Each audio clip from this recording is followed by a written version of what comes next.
It's 3 and Out all across the Southern Pigskin Radio Network. Kevin, BJ, and Ben. Glad you're with us. Streaming live, ESPNCoastal.com. Live on Facebook, Twitter, and YouTube as well. A lot to get to here on the show. We've got Eric Kane, 99.1, the sports animal in Knoxville, going to join us. So we'll talk some Vols football with him as they've got a new defensive coordinator, Brian Banks, coming in from Penn State. What does that quarterback situation look like? Obviously coming in with a little bit of a new look offense there in Tennessee. He'll join us in hour number 2. Also, Rich Stiles, host of the Back Nine Boys golf show, will join us as Daniel Berger wins the AT&T Pebble Beach Pro-Am. Jordan Spieth was there again and lost it late in the tournament. Does that sounds like our show meeting? It really does. Portends well. I will ask Rich about that. How does that portend for Jordan Spieth leading into the next months, leading up to the Masters as well? But with the draft around the corner, everybody wants a hot take about what's going on in the draft. Terry Fontenot providing that hot take on Huddle and Flow podcast with NFL Network. Said Jim Trotter and Sam Weiss saying, quote, "You always bring in quarterbacks. You need to bring in quarterbacks, whether it's in the draft, whether it's in free agency or signing guys off the street. It's so important. Bring in the quarterbacks a lot, build strengths." Sounds like pre-draft hype for the Falcons, bringing in a quarterback at some point, whether it be at number 4 or elsewhere. Yeah, I mean, if you look at New Orleans over kind of recent history, you had a Hall of Fame quarterback. You had a quarterback that was a bona fide starter. You brought in Taysom Hill, at least in a theoretical kind of multifunctional quarterback role. And then you had Jameis Winston as well, who was fresh off 30 touchdown passes, albeit also 30 interceptions. But I think Terry Fontenot's track record would kind of affirm the notion that he believes you should have multiple quarterbacks. We've gone back and forth on this for weeks, and I don't know that there's a great answer. I think Atlanta is in a really interesting spot because at 4, you would think traditionally, right? Traditionally, you would be able to get an elite edge rusher that could come in and kind of fix a glaring issue you've had on your roster for 15 years. But I don't know that this draft has that prospect. Gregory Rousseau is probably your top edge rusher, and he did not play this past season and has just 1 year of college football experience. So you don't have a Von Miller or a Khalil Mack at the top of this draft. Potentially, you could have an anchor of a left tackle, but I don't know that Penei Sewell out of Oregon is going to be there. A lot of people think he may be gone even before Atlanta comes around at 4. You wouldn't think Atlanta would be in the market for a Jamar Chase or a Devonta Smith. And if you go off the traditional sort of mock draft value metrics that are out there, you don't see Patrick Surtain or Caleb Farley, the top cover corners, going this high. So maybe some people would think that would be a reach for your need at cornerback. And I mean, Ben, I'll ask you the question we were talking about in the show meeting, man. Do you draft a player at 4 who you're planning not to play in 2021? I don't know that there would be many historical parallels to that. Now, you brought up, and accurately so, Phillip Rivers. Phillip Rivers was drafted 4th overall, I believe, in your draft class and didn't play right away. But I guess my counter to that counter would be, if you feel like you are in a position to potentially make a playoff run in 2021 and you feel like you're in a position to squeeze the last little bit of juice out of Matt Ryan and Julio Jones, wouldn't you want to therefore draft a player who would help you maximize that potential and contribute on the field in 2021? You would hope you would be able to go out there and draft a guy that can contribute. But you know why Matty Ice is the way he is? Because he knows there is no pressure for him to lose his job. You know what makes a player play better? When there's a guy behind you that can go out there and take your snaps.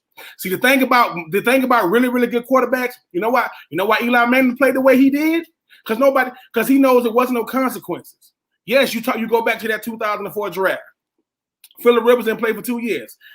And this is the thing about quarterbacks. If a quarterback gets drafted in the first round, they are saying that guy is going to be the future. When the future starts, I don't know. Aaron Rodgers didn't play for 3 years. And I know Alex Smith went first. Patrick Mahomes didn't play for a year. Vince Young, of all people, didn't play for like 8 games in 2006 before he got there. All I'm saying is, BJ, is this. What scares an organization the most, if it is a winning franchise, is the quarterback position. Nothing Every other pick in the draft, you hope they play well. Ain't nobody hopes and dreams of an entire franchise residing on no pass rusher, no cornerback, no left tackle, no running back, none of that. The quarterback will decide where your franchise goes. Whether they deserve the quarterback getting drafted high is like quarterbacks getting money in free agency. It is not because of how good they are. It's because of the position. That's just how it goes. So if I'm Atlanta, if I look at Patrick Surtain, what is he going to do? What's up, Pat?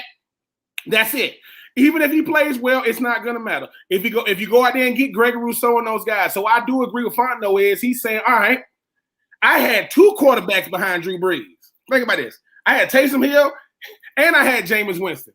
And for those who thinking, what did Jameis Winston do for you? Jameis Winston might re-sign with the Saints. Jameis Winston sat a whole year, watched Drew Brees show you how to not turn the ball over, and now you might have a shot to get this dude. So all I'm saying is drafting forget that. Drafting in the top 10 means your team stinks. All top 10 teams, your team stinks. How many got a Matt Ryan? Atlanta does. Would you go out there and still get a quarterback, BJ? Because even though it hasn't happened, if Matty Ice gets hurt and you are a winning franchise, not in the last 2 years, but a winning franchise, you want to stay on schedule. A cornerback can't do that. A receiver can't do that. And you've lost with Julio and Matty Ice. Remember that. You've lost with those guys. Every GM and head coach will get attached to a quarterback. I think you got a quarterback in the draft that they've honed in on and they're going to get. If it ain't Justin Fields, we're not going to like it. On 3 and out, we ain't going to like it. And it is a pro sports Atlanta. I mean a Georgia pro sports franchise. So the likelihood of them getting Justin Fields scares me. Can anybody tell me who the backup quarterback currently is for the Atlanta Falcons? It ain't Matt Schaub no more. I know that. I know he got Ben Kirk. Yeah, no, he's not joking. I do know things for every once in a while. There's a little bit. Kurt Binker was nice, man. Kurt Binker was nice in college. All I'm saying is, your full-time starter, you were looking at another top 4 pick next year. And I think my point would be, if anybody other than Matt Ryan is your full-time starter, you are looking at a top pick next year. Not if it's that old number one. So if anybody other than Matt Ryan is your starter this year, you're looking at another pick. All right. No, but Christian, to kind of ask you this, because you and I went back and forth with Jacksonville, and I told Ben this. I think there's a difference in paralleling Jacksonville's kind of recent history of failure with Atlanta's. You know, Jacksonville, and Ben, you've said this really ever since I met you, and it really resonates with me. Once you lose so much that it becomes normal and it doesn't bother you anymore, you have an organizational problem. And that's how it is with Jacksonville, where Jacksonville loses so much that nobody seemingly cares. Mm-hmm. I don't think one terrible year for an Atlanta organization that It ain't one terrible year, brother. It was 2 7-9 seasons before that. And here's my point, Christian. One Super Bowl run. You had like a 4-year stretch where the Falcons were really good, right? It was the prime of Matt Ryan and Julio Jones. Defense was good enough, right? But you forget before that, the Falcons had never had back-to-back winning season before Matt Ryan got there. So Cody and I talked about this because he said the culture had changed in Cleveland. The Falcons are still the Falcons. We get caught up in the minutia of it because we love Matt Ryan and Julio Jones. You had the Super Bowl run. But if you look at the grand scheme, the Falcons are a middling NFL team. Well, no. Here's what I would disagree again with the parallel between Atlanta and Jacksonville, because 7 and 9, the Jaguars and the Falcons are very close if you're actually looking at it the past decade, right? No. Because the Falcons have been elite on offense, terrible on defense. Before they traded everybody away, the Jacksonville Jaguars were elite on defense, terrible on offense, and the Jaguars were a play away against Tom Brady from going to the Super Bowl, so they would have had the same claim as the Falcons. Like, I don't think they're as different as you think. Well, if we're using the play away argument, Jacksonville's a play away from going to the Super Bowl. Atlanta's a play away from winning a Super Bowl, and there's a very big difference in those two distinctions. And you mentioned that 7 and 9. Hold on, Christian. I got to be able to talk. You mentioned that 7 and 9 was a really bad year for Atlanta. 7 and 9 is a good year in Jacksonville. You started that year, what, 1-7? If you go 7 and 9 in Jacksonville, that's a good season. Jacksonville, I'll have to look, but over the last 15, 20 years, I think they've only had 3 or 4 winning seasons. And I would absolutely agree with you, because I used to listen to Kevin talk about this on his show. Pre-Matt Ryan, Atlanta was a disaster. But Mhm. pre Matt Ryan is now a generation ago. And why I struggle with Atlanta's sort of crossroads they're at here, Ben, is because it seems like we're saying two different things. If you're telling me we're keeping Matt Ryan and Julio Jones because we feel like we can get one extra playoff run out of them, That's feel not like why you're keeping Matt Ryan and Julio Jones. You're keeping Matt Ryan and Julio Jones because you can't afford to get rid of them. Nobody's going to take that contract. no. After June 1st, the dead space money will only be $20 million. And if Right, you but who's draft, going to be still looking for the starting quarterback after June 1st? You want to make this move before the draft, and that's not possible. That's why every reputable source is saying Matt Ryan's on the Falcons in 2021 because they can't move him pre-draft. But hold on. But this is the thing too, though. Look, I respect what Matt Ryan did. All right, I love Matt Ryan. He's with my Falcons, but top 10 quarterback now. But this is the thing. But this is what we're not really looking at. Peyton Manning was with the Colts for 14 years. They went to 2 Super Bowls. So arguably the greatest regular season quarterback took the Colts to 2 Super Bowls. They won one and lost one. Matty Ice went to a Super Bowl. He did in 13 years. He went to a Super Bowl. He won a regular season MVP, and he lost in the Super Bowl. Right? The only difference I'd put there, Ben, is Matt Ryan wasn't having to compete against Tom Brady in his conference. I know, but what I'm saying is, Matt Ryan has been with the Falcons for 13 years. You're gonna have to move on sooner rather than later. Let me ask you this question, because this is the question I have to have answered. If you have Matt Ryan and Julio Jones, and whether it's because you feel like you can win with them or you feel like you're stuck with them, I don't know if you're stuck with Julio Jones. I don't think the contractual limitations are as rigid. But if you're going to say we're going to have Matt Ryan and Julio Jones for one more run at it, why would you not draft a player that can accentuate and add to that process? Because you can't just draft for 1 year. A 4th overall pick isn't for 1 year. It's for the next 10 years. Right. But Christian, do you believe Zach Wilson is the quarterback for the future for the next 10 years? Cody and I were just talking about this. If you're picking number 4 overall and one of your top 2 quarterbacks isn't available and one of them's not going to be because it's Trevor Lawrence, then I say you go best available or trade back. You have the hold on. You have the Bengals sitting right there who want Penei Sewell. That's all I'm saying. I agree 100%. But just going back real quick, because I think we have to have some sort of relevance in this when we're talking about Matt Ryan and how successful the Falcons have been under him. Matt Ryan is clearly far and away the best quarterback the Atlanta Falcons have ever had, has elevated this franchise. That being said, in the 13 years that he has been there, they've been over 500 just 7 times. So I think we get caught up in the run that was there at the beginning of the Super Bowl run, but there have been a lot of 7-9s in there. There's a 4-12 in there. I mean, it's a 6-8. I mean, but I just looked at Jacksonville. The Jaguars suck worse than the Falcons. Fine. The Falcons aren't good. No, but I think it's dramatically different. The Jaguars have 42 wins the last. It ain't. No. This thing, the Falcons have went through 13 drafts. Had they with the same quarterback? That is stability. Regardless of what 13 drafts, you got the same guy. 13. At a certain point, they're going to have to, even Tom Brady's going to stop playing football at a certain point. I'm just saying, 13 drafts, same guy. Okay, Ben, yes or no? Is Zach Wilson the quarterback for the Falcons for the next 10 years? If Terry Fontenot says he is, I believe he is, because he's been with the same organization for 18 years. If Terry Fontenot is in the front office, hell no. Nope. I'll try. But I mean, Kevin, I remember you back before the Jared Goff draft saying you didn't like Jared Goff as a top pick because what were his signature moments? What were his signature wins? Do you think Wilson has that? No. I mean, and again, I think that makes it tough to project him as a starter long term. And again, I'm sorry, if Justin Fields comes in, he's probably playing at some point this year. If Zach Wilson comes in, I don't have a problem if he sits. I mean, but see the thing about that though, Kevin, it's like an argument of who's a better coach out of Orgeron and Mullen. Mullen is a better coach. Orgeron got a better resume. Yeah, Dan Mullen's a better coach. Matthew Stafford is a better player than Jared Goff. Hold on. Matthew, yes, he does, Christian, because if he won it all and Dan Mullen has it. I'm agreeing with you. But this is the thing though. Everybody think that Matthew Stafford is better than Jared Goff, right? Stats-wise, he is. One guy's went to a Super Bowl. I'm just saying, you put the right coach with the right people around him. Joe Flacco won the Super Bowl, man. He had a really good defense. All I'm saying is, though, Christian, if he would have won it, they still don't get there without the QB, regardless of what your defense is. We'll come back. We'll talk a little college football. You mentioned, speaking of guys coming out, but we'll talk some college football, some news and notes going around there as well. We'll continue to further look at the NFL QB situation out there as well. Here now, number one is 3 and Out on the Southern Pigskin Radio Network.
Welcome back, 3 and Out here on the Southern Pigskin Radio Network. Kevin, BJ, and Ben. Love to hear from you on Twitter at Pigskin Radio. You can also catch us streaming live, ESPNCoastal.com, live on Facebook, Twitter, and YouTube. You can catch us on YouTube now at ESPN Coastal on YouTube. A lot of college football news to get caught up on here as well from around the South. We'll start there in Tennessee. They've got a defensive coordinator now. Co-defensive coordinator Brian Banks comes in from Penn State, going to be the new DC there at Tennessee. So you got an up-tempo offensive scheme. We'll see what kind of defense Brian Banks brings to Tennessee, but one of the first hires there for Josh Heupel. Yeah, not gonna lie. I don't know a ton about Penn State football. If PJ was there, I would defer to his expertise on this. But I think these coordinator hires are important because I think Tennessee is in a position where, for whatever reason, the jury, at least initially, was kind of split on the Josh Heupel hire. I think it's a good hire. I think it's a strong hire that addresses your offensive needs. But if you have a hire that doesn't win over a fan base, I mean, would you guys not agree that the corresponding coordinator hires then kind of either add the exclamation point, the period, or the question mark to the initial hire? I mean, it does, BJ. But I think if you hire, you trying to be able to establish a different culture. I mean, you're trying to get as far away from what Tennessee used to be and trying to establish what you hope it becomes. So you don't anything that had any resemblance of the old coaching staff or the old way of doing things. I mean, if you can't even name nobody on their defense at this point. If you've seen, Coach Banks go out there with you, he wants to run. I mean, from what I've seen from Penn State, I mean, they're not the biggest blizzard team that you ever seen, Kevin and BJ, but they are going to put pressure on these opposing offenses. Just sitting back, taking what the offense is giving them hasn't worked for Tennessee. And, who are you even dealing with? I mean, every good player that used to be at Tennessee Vol is gone. Whether they quit playing football, jumped in the transfer portal, said, I can't do this no more. So it's really about seeing what you have. But the overhaul is complete. And I just think that, I give any coordinator that wants to take on this Tennessee job a lot of credit because they know the money is one thing, but what you got to deal with is another thing because, once again, Tennessee has gone through – how long have we been talking about a rebuild? They should have a real nice building in Knoxville because they've been rebuilding for a minute, BJ, but they got to go out there and produce because, like I said, the Vols are getting back in the situation where – and dare I say – I know they beat up on Vanderbilt last year, but we ain't 2 or 3 years removed for we can't even beat the guys in Nashville. So I like the hire. I think it just adds. This is about mentality. This is about getting away from what they used to be. I think Coach Banks gonna definitely help do that, but they're gonna have to once again start from scratch in the SEC with teams named Tennessee, Florida, Georgia, Alabama. That stuff don't happen. So we'll see what happens, but I just think it's gonna be an uphill battle because you're gonna be dealing with a lot of first and second year guys. And the 3 teams you just mentioned, Ben, I think Tennessee's like a combined 4-27 against in the last 15 years. It's not good. I know that. One win against Florida in the last 15 years, probably no more than 3 or 4 against Georgia in that same span, and Alabama maybe 1 or 2 in that span. It's not good against your top 3 teams you face on your schedule every single year. And Dobbs, if I can remember, BJ, and they won one with a Hail Mary from Dobbs, right? And so that's true. Yeah, yeah. And now you're gonna take the win. You're gonna take. But I mean, BJ, we always going back to this? I mean, I know we're gonna get to it. We know about these teams, tradition field teams. BJ, what do somebody born in 99 to 2000? Because that's who's there now. No. Good Lord, 2001, 2002. Goodness, that's who you recruiting. What do they know about tradition? Like nothing. So when we start talking, Tennessee used to be, we sound our age. Boy, when I went through Tennessee, they had, just leave that alone. That's not who you're recruiting guys that want uniforms that look like a Florida Gator, color. That's who you're recruiting. And of recent history, outside of the SEC East, ain't much else to talk about. You trying to get them guys in there. Speaking of Florida, they're in the news as well. Scott Strickland saying that Florida not going to have a spring game this year in 2021. Spring practice begins on Thursday. They're going to have the 15 practices, but will not have a spring game at the end, including the fact that he says Ben Hill Griffin Stadium is being used as a large-scale testing and vaccination site. So no spring game For Florida, I would imagine other schools will do the same. Again, I think largely spring games are a waste of a practice for me anyway. I mean, you have former players out there catching passes. You let ESPN personalities referee the spring game against South Carolina a couple years ago. To me, the coaches don't necessarily like it because it's just base plays. I don't think you're losing much by not having the spring game. Yeah, in a traditional calendar year, in a regular environment, I like the spring games. I think it's from a media standpoint, I think it's a good way to get kind of some up close reviews of guys that are on the rise. And from a fan standpoint, I mean, half the year you don't have football. So you at least get to kind of mimic a game day environment to a certain extent. But I agree with Scott Strickland for this year. What we're dealing with coronavirus is obviously just overwhelming. And I think even as maybe we start to see some light at the end of the tunnel, I think it's potentially an unnecessary risk in some regards, and I think it makes sense to try to compartmentalize and internalize things, and maybe minimize the risk as best you can. I think it's a smart move that makes sense. Y'all are just gonna let Kevin blow through and say that spring games don't matter? Look, I like the national championships got won because of the spring game result. I do like spring games for this reason alone. So I'm going to go back to Justin Fields. That's a great point by Cody Ben. He said every team that's ever won a national championship had spring games. Yeah. Listen, Cody is on it today. I'm trying to tell you, Cody is dropping them tapes. No, I'm just saying. The thing about it is this: Scott Strickland is saying, let me just get out ahead of this thing. The spring football is about to start. We're not having a spring game. I'm going to take all y'all questions on social media right now. We're not having it. We're not having it. Operation Make It to the Fall is in effect right now. It is about getting back to some level of normalcy in the fall, BJ and Kevin, because them Tennessee fans and them Jaguar fans got social media, the fan base thinking, hey, man, we can dictate it. We make enough noise. Oh, we can get the spring game. No, not doing it. I'm sorry. Because Scott Strickland understands, okay, think about this. If they had a spring game, it is going to sell out. Not because they love the Gators, because they bored as hell. I ain't seen no football in so long. I'm getting in there. I'm just saying. And next thing you know, Florida will not be having a football season this year due to the fact that, coronavirus, the whole stadium, the whole city. So no. I'm happy that Scott Strickland went ahead and said it, but I will say this. I hated spring football when I was a player. The greatest day of spring football is the last day of spring football because it is over. Hey, Ben, we're going to show the defense this year, the same defense I see every day. All right, coach, cool. And for those that say, hey, Ben, let's break the practice up. Let's put one team over here and one. We did that.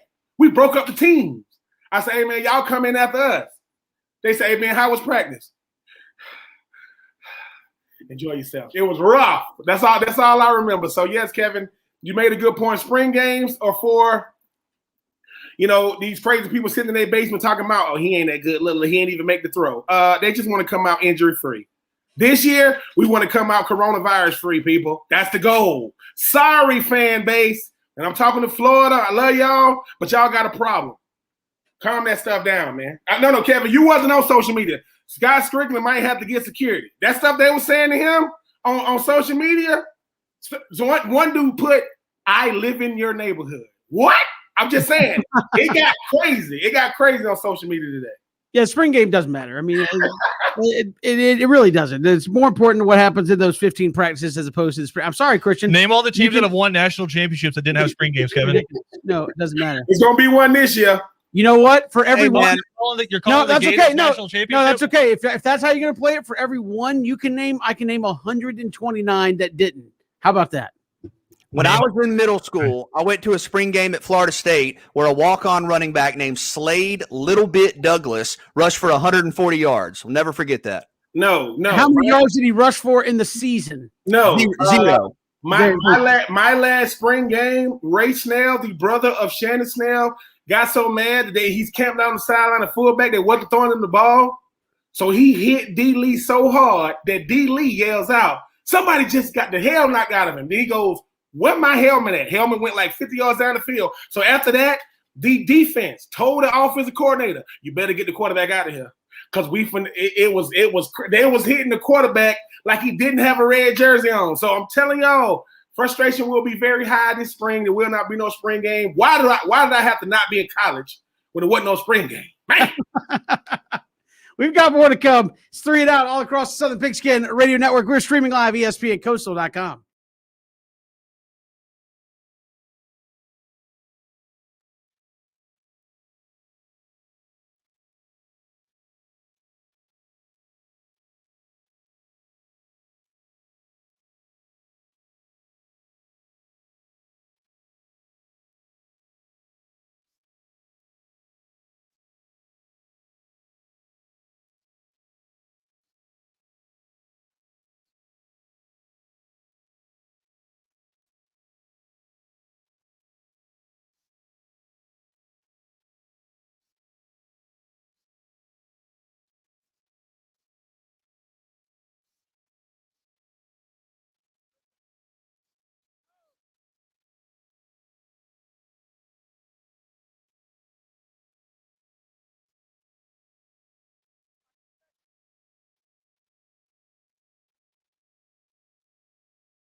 Welcome back, 3 and Out here on the Southern Pigskin Radio Network. Kevin, BJ, and Ben, glad you're with us. We had a spirited debate in the first segment about what the Falcons could do there at quarterback, but a lot of news about quarterbacks in the National Football League. Certainly two prominent ones there in the state of Texas. Dak Prescott still doesn't have a deal. Ben, we'll start there. He doesn't have a deal. Do you feel before it's all said and done, he will get one done? If the Dallas Cowboys – understand football, they'll get a deal done. I really don't understand what's going. Like Jerry Jones, he makes so much money with the Cowboys that he's lost sight of reality that they care about the Cowboys because of what goes on the field. And a lot of that had to do with who the quarterback is. I like Andy Dalton. He's not Dak Prescott. I mean, Dak Prescott is the reason why Tony Romo was in the booth and Dallas was actually, making playoff runs. Since then, they haven't been doing much. The thing is now, though, Dak Prescott owns all the cars. Oh, you want to pay me? You want to pay me now? You're going to have to get – number one, you did a highlight video without me in it. I don't know who's in that department, but they messed that up. Number two, what are you without Dak? You're not much. Look at how bad the NFC East was last year, and you still couldn't win it. The no-name team won. The team with no name won the division. So, yes, I do think he'll get a deal done. It's going to cost a lot, though. If Dak was asking for $40 million in 2020 – I don't even know what he's asking for now, but BJ, dare I say, if Kirk Cousins should not be the only player in NFL history to have a fully guaranteed contract, that is ridiculous. I think Dak Prescott should be number 2. 4 years, I don't know, 150 mil, 160 mil, fully guaranteed. And I do not think that is ridiculous. There's something, Ben, that I don't understand about contract negotiations that I'm going to need you to explain to me. And I don't want to sound naive when I say this, but when you pay for a top quarterback, when you're looking at a Dak Prescott, who is one of the 10 best quarterbacks in the NFL, and you're negotiating a modern contract. So this is not an antiquated kind of retroactive analysis. You're negotiating a new contract. You know that it's going to cost a lot of money. I'm always amazed that not only how many GMs, but how many columnists, how many fans will say, oh man, 31 million. Okay, we can do that. 32.5 million? No, that's crazy. And I'm like, well, you understand that you're going to be operating at a high level financially. When you're talking about $30+ million a year, and when you're talking about the difference in having a Dak Prescott versus not having a Dak Prescott, why do people get hung up on the extra 700,000, the extra million? And I'm not counting people's money, but that almost feels like an unrealistic critique. It's like that'd be like you going to a restaurant and saying, "I want a real nice steak, man. This is my 50th wedding anniversary. We're gonna get a real nice steak." And you go $29.99. That's cool. I'm gonna do that. $30.07, that's absurd. There's no way I could ever do that. And on a scale of relativity, that's the kind of difference you're talking about. I don't understand why there's such a fall off the wall kind of response when you add what appears to be a very modest amount of tack on money. Listen, to me, it's simple. I mean, if I'm blessed enough to get, if I'm getting paid to do a speaking engagement, right? There's a difference in what I'm worth and what they're willing to pay, right? Because if I tell them what I'm worth, they're gonna be like, "Well, Ben, we sure appreciate you. We'll make sure we listen to 3 and Out." I'm just saying but the problem is now, BJ, this all comes down to control. The Dallas Cowboys do not want a player to control the negotiations. So they want to be like, so if Dak comes out and say, I want 40 mil, they're going to offer 38, 37. And I know we talking, and the thing is, I do agree when you look at these situations, Tony Romo never had to do what Dak Prescott is doing for his money. And I think Tony Romo signed for two, maybe 3 contracts with the Dallas Cowboys. I don't get it. Dallas, number one, you're talking about Dak Prescott, he's the top 10 quarterback? I think so. Does he just have the star on the helmet, or is he a star? He is both. He has a star on the helmet and he is a star. Most of those guys at Dallas, they just got a star on their helmet. They don't do anything.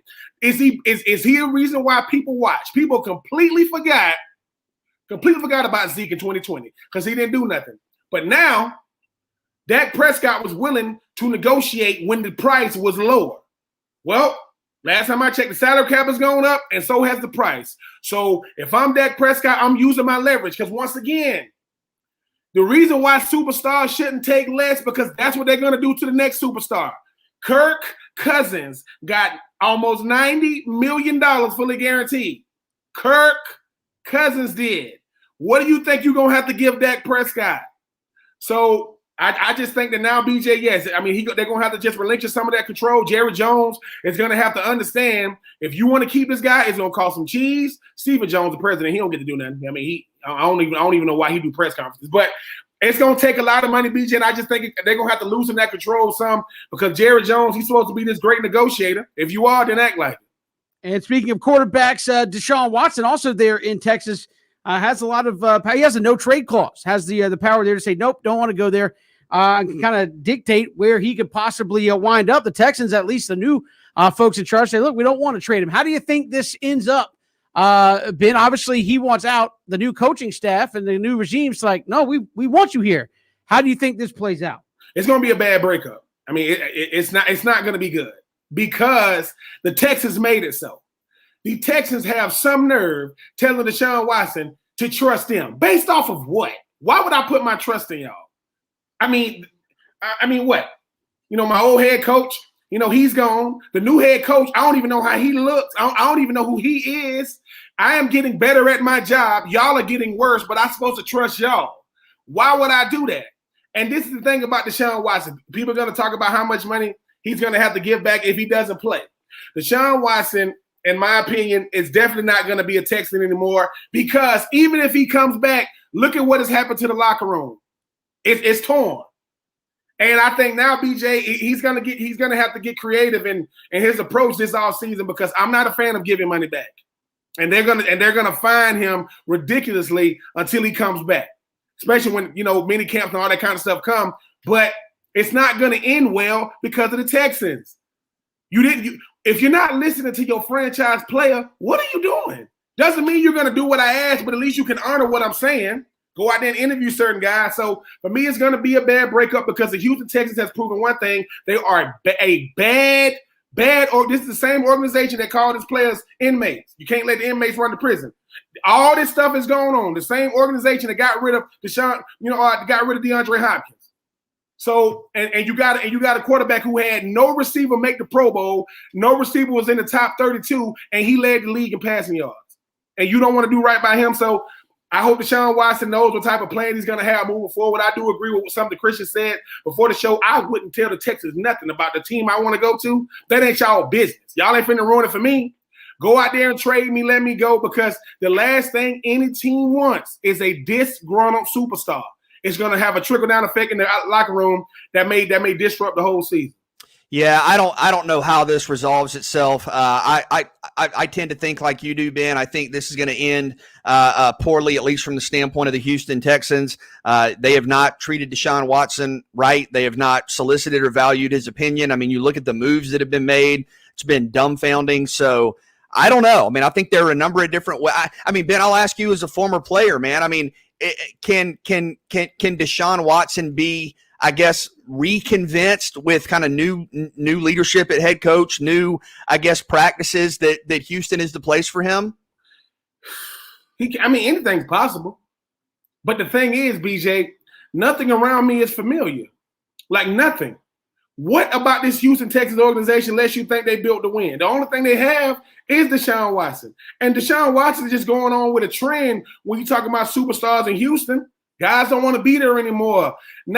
Deshaun Watson don't want to be there not for the sake of just not wanting to be there. What are they doing around him to help him win? They're not. You expect me to go out there and help y'all, help us win? We're not going to win anything with this roster the way it's put together. And I have a front office that does not work well with its employees. Period. So if I'm Deshaun Watson, I'm doing with any great player in their prime. I want to be on a team that is contending, not because I'm making a bunch of money.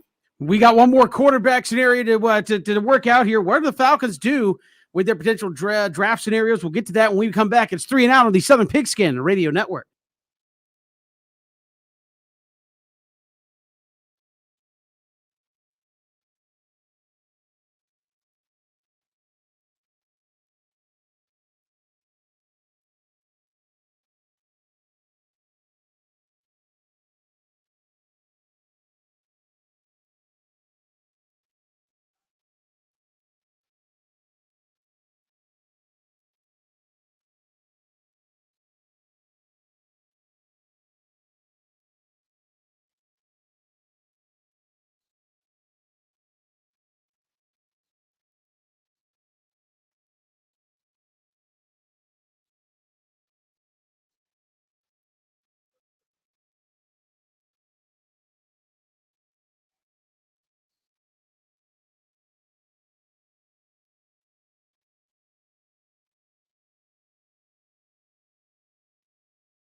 Welcome back, 3 and Out here on the Southern Pigskin Radio Network. One thing we didn't get to last segment, you look at, speaking of quarterbacks, obviously we've talked a little bit about Matt Ryan. What do the Falcons do? Got 3 scenarios.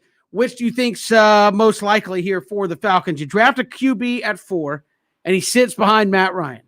You draft a QB at 4, and you're able to then move Matt Ryan, or you draft another position or move out of the pick, and you keep Matt Ryan. Which do you think is the most likely kind of to work itself out there in Atlanta? Which do I think they'll do, or which would I do? Which do you think they will do? I think they will draft a quarterback and plan on letting him sit. Now, what the word plan means, I don't know, because as and I understand the situations are obviously different, but as a Jaguars fan, Ben, you know this because we used to joke about it. When the Jaguars drafted Blake Bortles, they said he is not going to play. He's not ready. He's out of Central Florida. He was only a starter for a year and a half. He's not going to play. We have Chad Henne. We have a veteran. Yeah, how long did that last? So the best laid plans when it comes to players that are drafted high, we'll see. But I think what they will do is draft a quarterback at 4. Yes, of course. They're going to definitely draft a quarterback at 4 because the other quarterback has been there for 13 years, entering his 14th year. And just because Father Time is defeated don't mean that he's going to stay defeated. Go ahead and get the future right now in the draft. And if he does sit a year, that means that the team is doing well, BJ, and you don't throw him out there just because he's a top 10 pick. Hello, Miami Dolphins, who would have made the playoffs if they would have sat Tua. And I'm going to say this too. Getting drafted very high does not mean you're going to be a beast. That just means you were a beast in college to get that type of draft grade. So just because the quarterback gets drafted number 4 overall, BJ, because I don't remember, wasn't Blake Bortles like number 3 overall?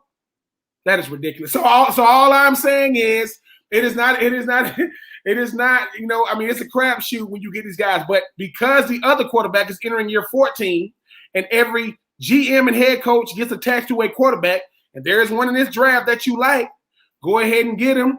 And if he sits for a year, that just means the team's doing well. But see, to me, I think we can learn a lesson, not as to what Atlanta should do, but what Atlanta might have to do with what happened with Tua and Fitzpatrick last year in Miami. Because I agree with you, Tua should not have played in year 1. You had a veteran quarterback who was doing a very good job, and Tua was coming off of a traumatic physical injury, and you still ultimately decided, we got to play him, in part because the hype and the demand was there. And you may say, oh, well, Matt Ryan's a better quarterback than Ryan Fitzpatrick. Yeah, but Ryan Fitzpatrick was 5th in the NFL in QBR last year. I'm trying to see where Matt Ryan was. Matt Ryan was 16th. So last year, Miami took a quarterback that was 5th or finished 5th in the NFL in QBR and benched him for a guy that wasn't physically ready to play. Why? Because the demand was there. And that's what I worry about.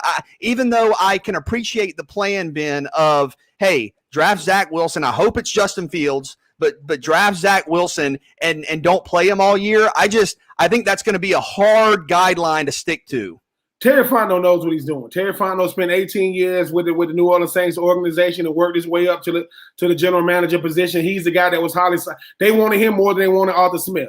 I'm just telling you that right now. You got to trust what the general manager does. But say this about Miami. The reason why Miami was good because the guy that used to run that division went to the NFC South. Who won the Super Bowl? Oh, the guy that left. So I'm just saying, Miami was good, but the guy that used to dominate is now in the NFC South. That had something to do with it.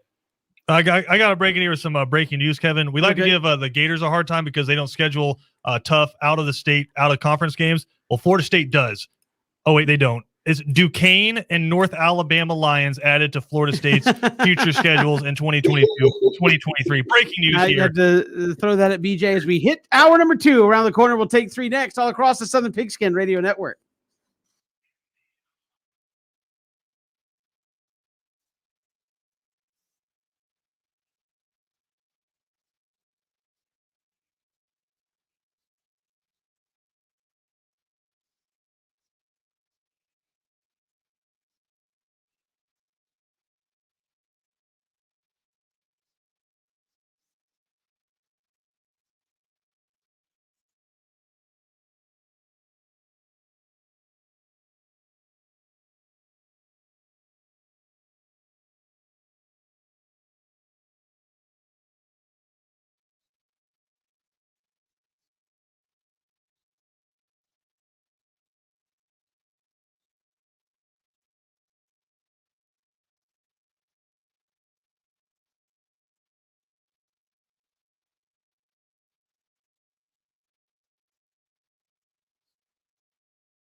Welcome back, 3 and Out here on the Southern Pigskin Radio Network. Hour number 2 here on this Tuesday. Love to hear from you on Twitter as well, at Pigskin Radio, or streaming live, ESPNCoastal.com.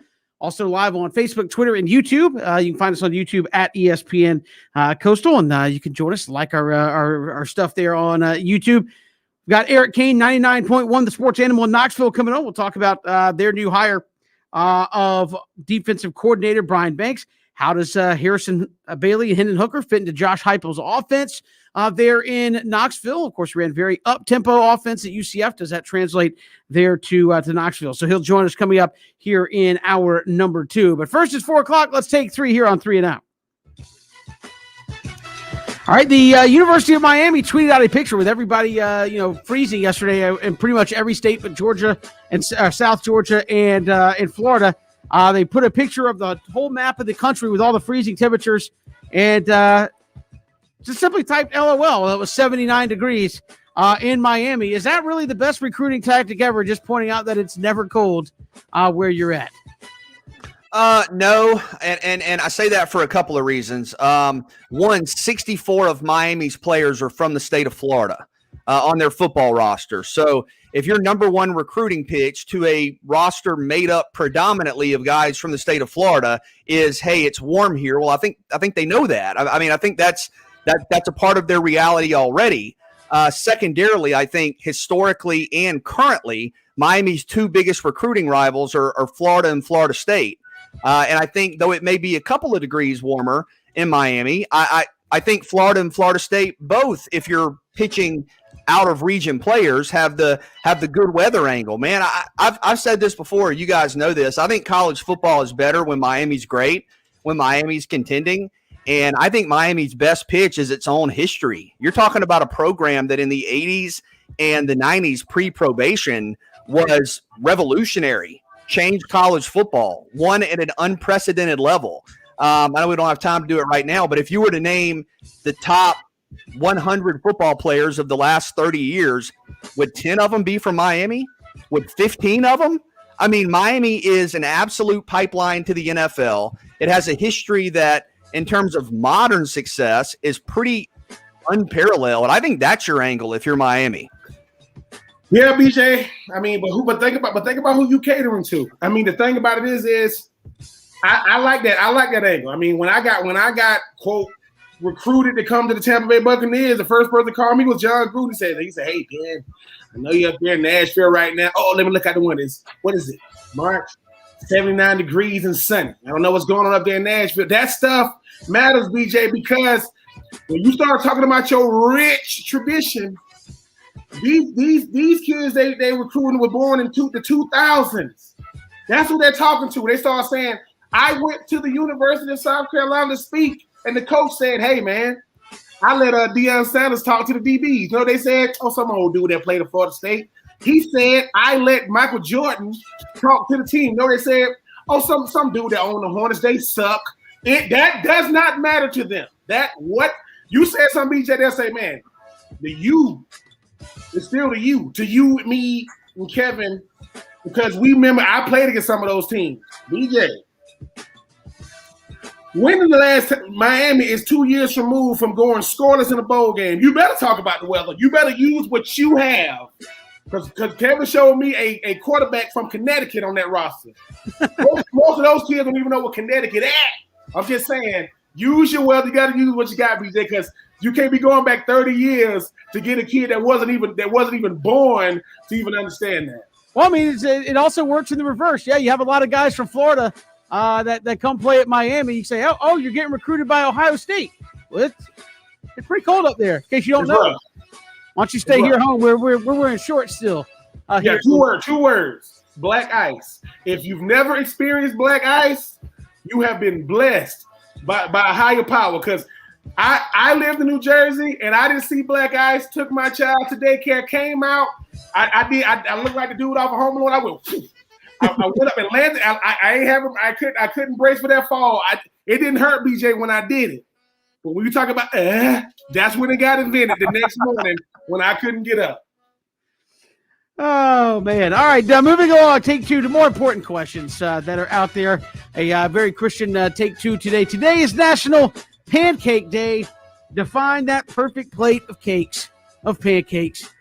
All right. Well, this is an important opportunity for me to thank the restaurants that carry this specialty. And it's not so much the pancakes, but as you guys know, I have diabetes, and I probably shouldn't be eating pancakes constantly. But when I do eat pancakes, I definitely should not be using regular syrup or like the cane syrup. And you guys have been with me a couple of times. We've gone to a restaurant, not recently, and I've gotten pancakes, and you always kind of tentatively ask, hey, do you guys have the sugar-free syrup? And I'm always worried they're going to look at me like I'm crazy, like, you want pancakes with sugar-free syrup? But normally, including Ben, I think we went to a spot, kind of a local spot in Atlanta a few years ago that had it. So shout out to all of the restaurants that have the sugar-free syrup for the diabetic folks who may be cheating a little bit like myself. But I just want them hot, man. I just want them hot, buttery, and if I can get that sugar-free syrup, then it's all going to be okay. It's good to go. The best pancakes, you should not be able to finish them. I want that thick, like you don't need but them two thick ones, Kevin, to the point where, look, for you pancake people out there that I don't like when you just put the syrup right there on the top. There is a flake underneath that. It got to get some of that love. So I suggest poking some holes right in it. It's supposed to be, treat a pancake how you treat salad. I want you to flood it with all the syrup. And here's the thing, I want you to be talking like this. Oh my God, you're not supposed to be able to. Now, if you eat them by yourself, maybe. But I'm like BJ. If you ain't rubbing your hands together when they put them on your plate, like yeah. You be like, hey, did you tell the chef that these was for me? Because if he knows, he put a little. Yes, I want that butter. Oh my. But yeah, I want to make sure that they're so flaky and thick that I don't even finish them. True enough, I gotta eat the sides and all that kind of stuff with them. But and I'm gonna say this too. Listen, to you people out there that say I don't need no syrup on my pancake, I can't trust you.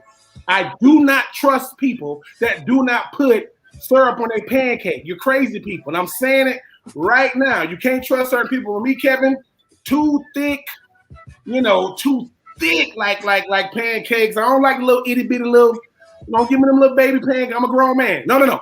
I'm a growing grown man. So I'm gonna need them thick. I'm gonna need them hot. I'm gonna need them fresh and move out my way. And I'm gonna need some elbow room. You gotta stack them up for sure. You gotta go 3 tall. Butter on every layer in between, so it's soft and gooey. I agree with you, Ben, about the syrup. You don't want to be cheap, but here's how I do it. So you make sure you get maximum effectiveness. You stack them up, you butter them up, you syrup over the top, let it run down. I then eat them one at a time. So you eat the top pancake off, and you re-syrup. Oh, you're sophisticated. And you re-syrup, and you finish it up. Okay. So, no. Now, you guys are fan of all the other condiments, the blueberries and the strawberries and the whipped cream and the bananas. I will tell you, I do like blueberry pancakes, but not in the sense that you do. Like, I went to a place not long ago, and they had the blueberry pancakes, and I said, you'll find this funny because it's me. So I said, is that like fresh blueberries on the top? And she was all disappointed. She goes, no, it's the little fake blueberry. I said, oh, good. That's the ones I want in there. Make it up. Let's go. So, blueberries in the batter. No, I've never, like I said, I've never been the fresh fruit guy. Like, can I get some peaches on it or some bananas on it? No, give me some hot bread and some syrup and some butter, and I'm gonna show you how we do this. Movie log take 3. Happy Gilmore out, sports movie 25 years ago today. Happy Gilmore came out. Is that the best Adam Sandler movie? Yeah, it's a classic. You know what's interesting is Adam Sandler, of course, has the long track record of the funny kind of silly movies, but he's also done a couple of other films in different genres that are really good. I know we've all talked about Uncut Gems. If you haven't seen it on Netflix, and I don't know if it's still up there, but has Kevin Garnett in it. It's kind of a fast-paced drama. Certainly has some funny moments in it, but I think that's a really compelling movie. Years ago, it's probably over a decade old now, maybe even a decade and a half. But if you think back, he did a movie with Don Cheadle called Reign Over Me that was really, really good. So he's done some great films that are outside of kind of the traditional Adam Sandler scale that you might think about with him. But yeah, that's certainly absolutely up there. When I think I do like. You didn't answer the question. Is it the best?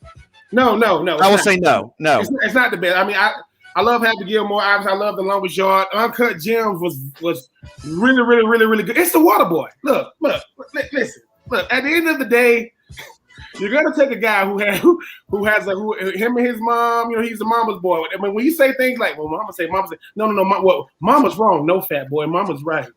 You wrong. That stuff, because that's the kind of stuff you want to say. I mean, I just, what I love about Waterboy is it's all the characters from, but yes, it's got to be Waterboy. I mean, the whole thing about it is all the different characters on it. I mean, him having his little list. I mean, all that. Woo! Everybody was thinking that's how people really get hit, in football. But yeah, it's because to me, BJ, it's like it just showed his range. I mean, yes, I think that Adam Sandler, he does serious movies. I want to laugh when I think Adam Sandler, I want to laugh. So your Waterboy is I mean, you had a special team. I mean, you still don't know what he's saying. But yeah, it's got to be Waterboy for me. Take nothing away from Uncut Gems, The Longest Yard, Rain on Me, Grown Ups. You got a bunch of them, but for me, I mean, it's Waterboy. I mean, football is the devil. I mean, what's the guy that played on Happy Days? What's the guy that played on Happy Days? Yeah, Henry Winkler. The Fonz go. He said he was telling about the guy that he used to like growing up. He gets to the door. He gets to the door, leaving, and he pulls his pants down and shows the left cheek and goes, "Well, Mama don't know, don't hurt." He like, what the hell? I just said that stuff. Waterboy is a beautiful movie. It is a beautiful. You had Lynn Swan calling the game, BJ. Come on now. Mama was wrong again. Medulla oblongata. Yes, right.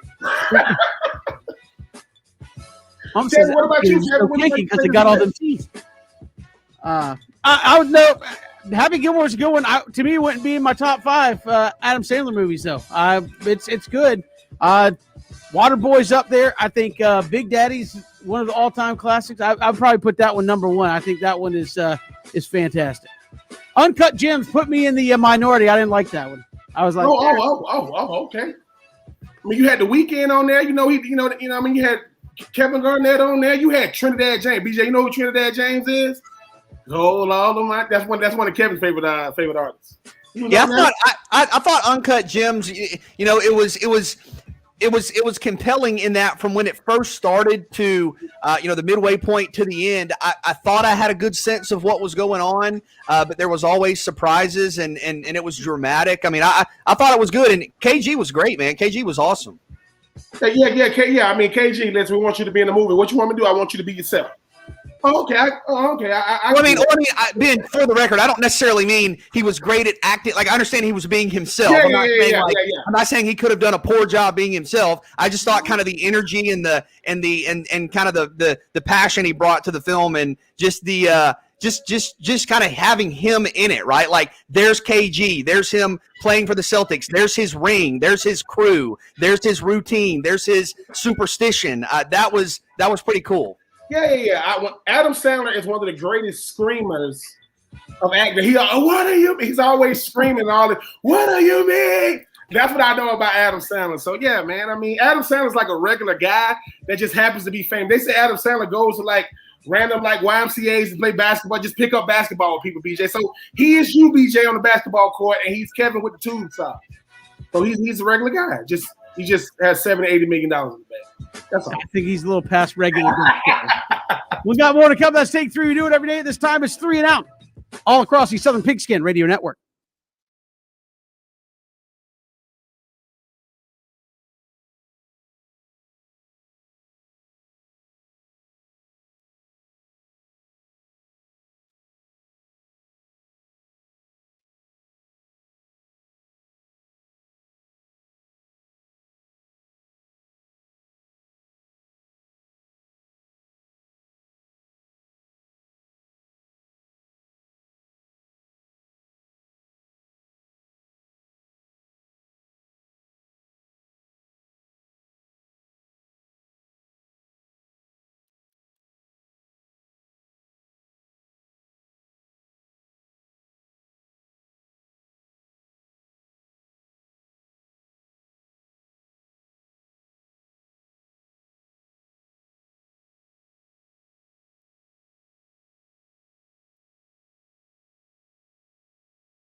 Good to have you here on 3 and Out all across the Southern Pigskin Radio Network. Kevin, BJ, and Ben. Glad you're with us here on this Tuesday. Love to hear from you. Hit us up on Twitter at Pigskin Radio, at Pigskin Radio. We'll hear from Eric Kane, 99.1, the sports animal in Knoxville. He'll join us coming up next segment, and we will chat some Vols football with him as they hire Brian Banks as the new Tennessee defensive coordinator. Well, how does the existing quarterbacks fit in there in Rocky Top? We'll chat with Eric coming up in just a little bit. But speaking of schedules, I know Christian kind of gave you a little dig earlier, BJ, about the Florida State scheduling. Mike Griffith, who was on 92.9 The Game, was talking about the Georgia season opener with Clemson, said this is the team that Georgia should be playing every year, not Georgia Tech. Clemson should be the annual rival. So went on to say Georgia Tech does zero to help your championship cause, zero to get any national attention or recruits on the field. End quote. This goes back to, hey, if you load up with 13, just powerhouse studs, does that get you there either? In the mind. But what say you responding there to Mike Griffith talking about clean old fashioned hate? Well, yeah, I would disagree with that. I mean, I think rivalries are what make college football special, and I certainly would like to see Georgia play Clemson more. I think that was a more regular pairing, correct me if I'm wrong, maybe in the 80s than what we've seen in recent years. But I think Georgia and Georgia Tech are different programs that over the last probably 20 years have had different realities in terms of direct resources. But I also think you see rivalries ebb and flow all over the place. I mean, Ben, for you and I, we like to go back and forth with Florida State. I mean, Florida's had Florida's won 5 or 6 in a row right now. Florida State won 5 or 6 in a row before that. I think even the rivalries that some might say are the best in the country, right? Ohio State has beaten Michigan, 7 or 8 years in a row. Nick Saban has had his success against Auburn, and I think back when Auburn had Tommy Tuberville, they won 5 in a row over Alabama, and not even to mention Georgia, Florida. I mean, if you're talking about rivalries that were lopsided, I think Georgia, Florida in the 90s up through the early 2000s was about as lopsided as it gets. I mean, I would certainly agree that Georgia Tech is not on Georgia's level right now, but I think some of that is Georgia Tech's going through a rebuild. I mean, if you want to go back to the peak of the Paul Johnson era, Georgia Tech made 2 ACC championships in a span of 4 or 5 years. They were a nationally ranked program. Georgia Tech, I believe, Kevin, correct me if I'm wrong, was in the Orange Bowl in 2014. So it's not like you're talking about a program that hasn't been on the national stage in a decade or 2 decades. And then if you want to look at it from a historical standpoint, Georgia Tech has a more recent national title than Georgia. If you're talking about national championships, Georgia has a national title in the 90s. So I think Georgia Tech is still a program with national relevancy, still a program with national appeal, kind of similar to Tennessee. I don't think that a tick down changes that. Georgia Tech may never be, and I don't think anybody, whether you're talking about Florida State, Miami, Oklahoma, is going to be back to the consistent dominance they had during their pinnacle. But I think Georgia Tech is a nationally relevant, nationally prominent program that has incredible history and tradition. We saw that, Ben, when we went to the spring game, a couple of years ago, and Calvin Johnson was on the sidelines and Joe Hamilton was on the sidelines.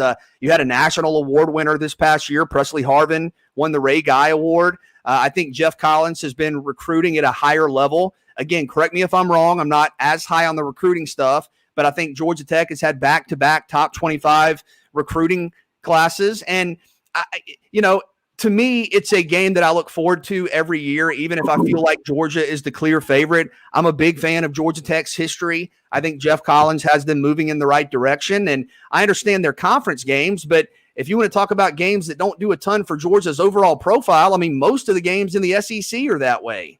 And at least in recent years, you've had 4 non-conference games.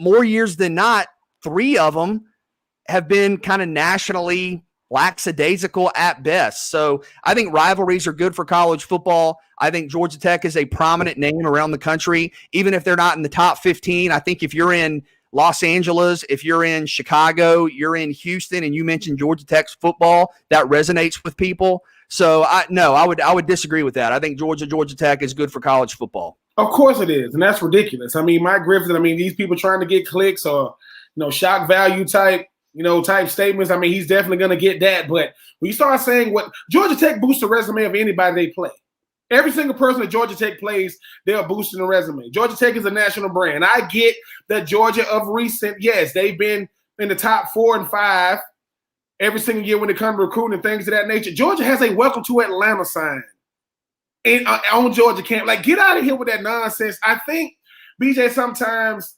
when we're talking about, we get tradition and history and things of that nature, and we start saying what a team doesn't do for another team. Are you serious? I mean, yes. Now, is there a little bit more of an obsession on Georgia Tech campus when it comes to them dogs than it is on that?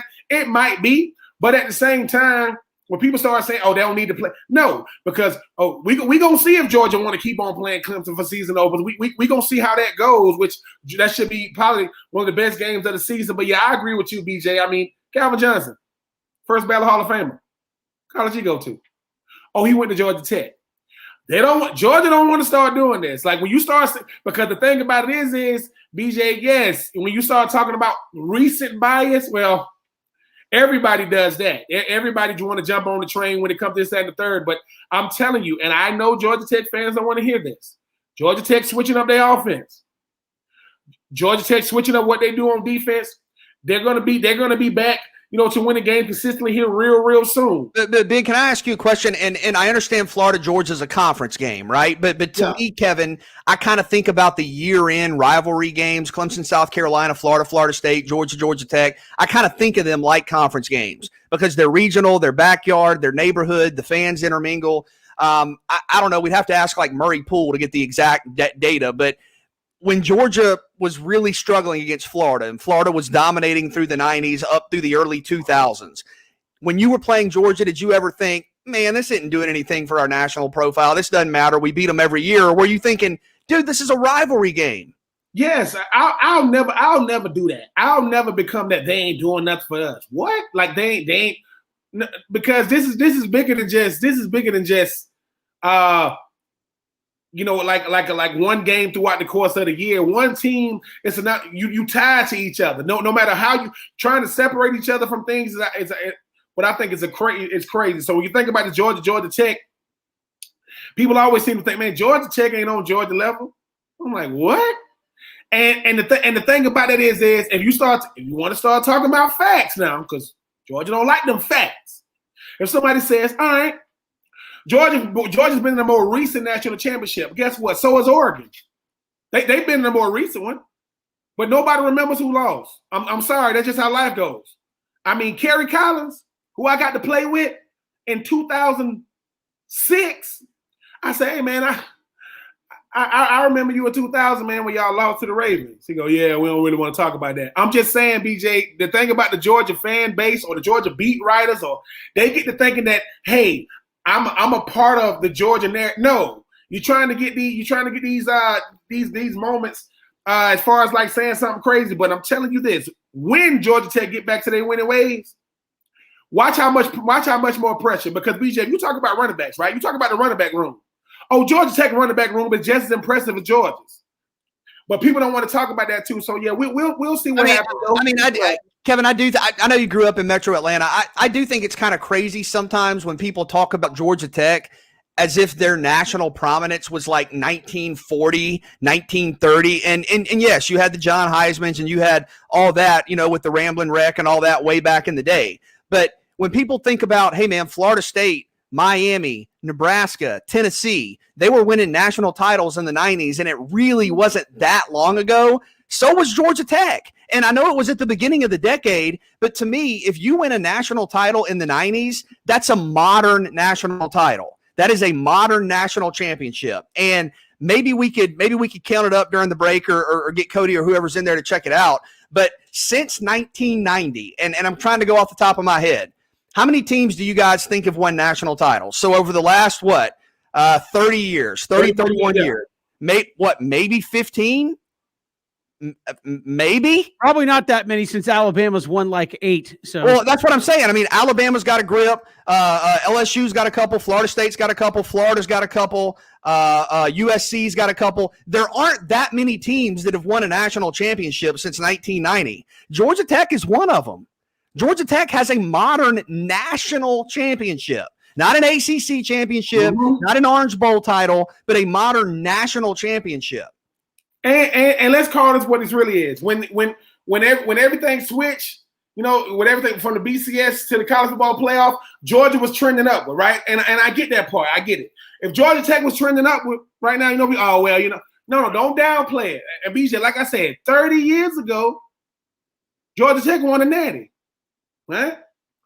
40 years ago. To me, it's one of those things. It's a I guess a fun thing to say when you're talking about it, because like, oh, we should move Georgia, Florida out of Jacksonville, or I mean, you don't hear Clemson saying, hey, we need to quit playing South Carolina because they can't beat us. I mean, no, it's an in-state rivalry game. It's good for everybody. To me, it's a win-win for everybody at the end of the year. As you said, BJ, it's rivalry weekend. It's what makes college football fun there at the end of the year as well. We'll come back. We'll switch gears a little bit. We'll switch to Tennessee. We'll talk the latest news coming out of Knoxville with Eric Kane of 99.1 The Sports Animal. When we come back, it's 3 and Out on the Southern Pigskin Radio Network.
Welcome back to Three and Out here on the Southern Pigskin Radio Network. Kevin, BJ, and Ben, glad you are with us all across the Southern Pigskin Radio Network. Of course, Tennessee, going through a lot of change there. Josh Heupel in as the head coach, hiring up defensive coordinator Brian Banks from Penn State as their new defensive coordinator. And now we'll see how some of these things impact there on Rocky Top. Joining us here to break it all down, Eric Kane from 99.1 The Sports Animal there in Knoxville joins us. Eric, welcome to the show. How are you? Yeah, I'm doing well. Glad to be here. Appreciate you coming on. Obviously, Josh Heupel comes in. We know about the offense. What do you make of Brian Banks, though, coming in to run the defense, which is obviously equally as important there in the SEC?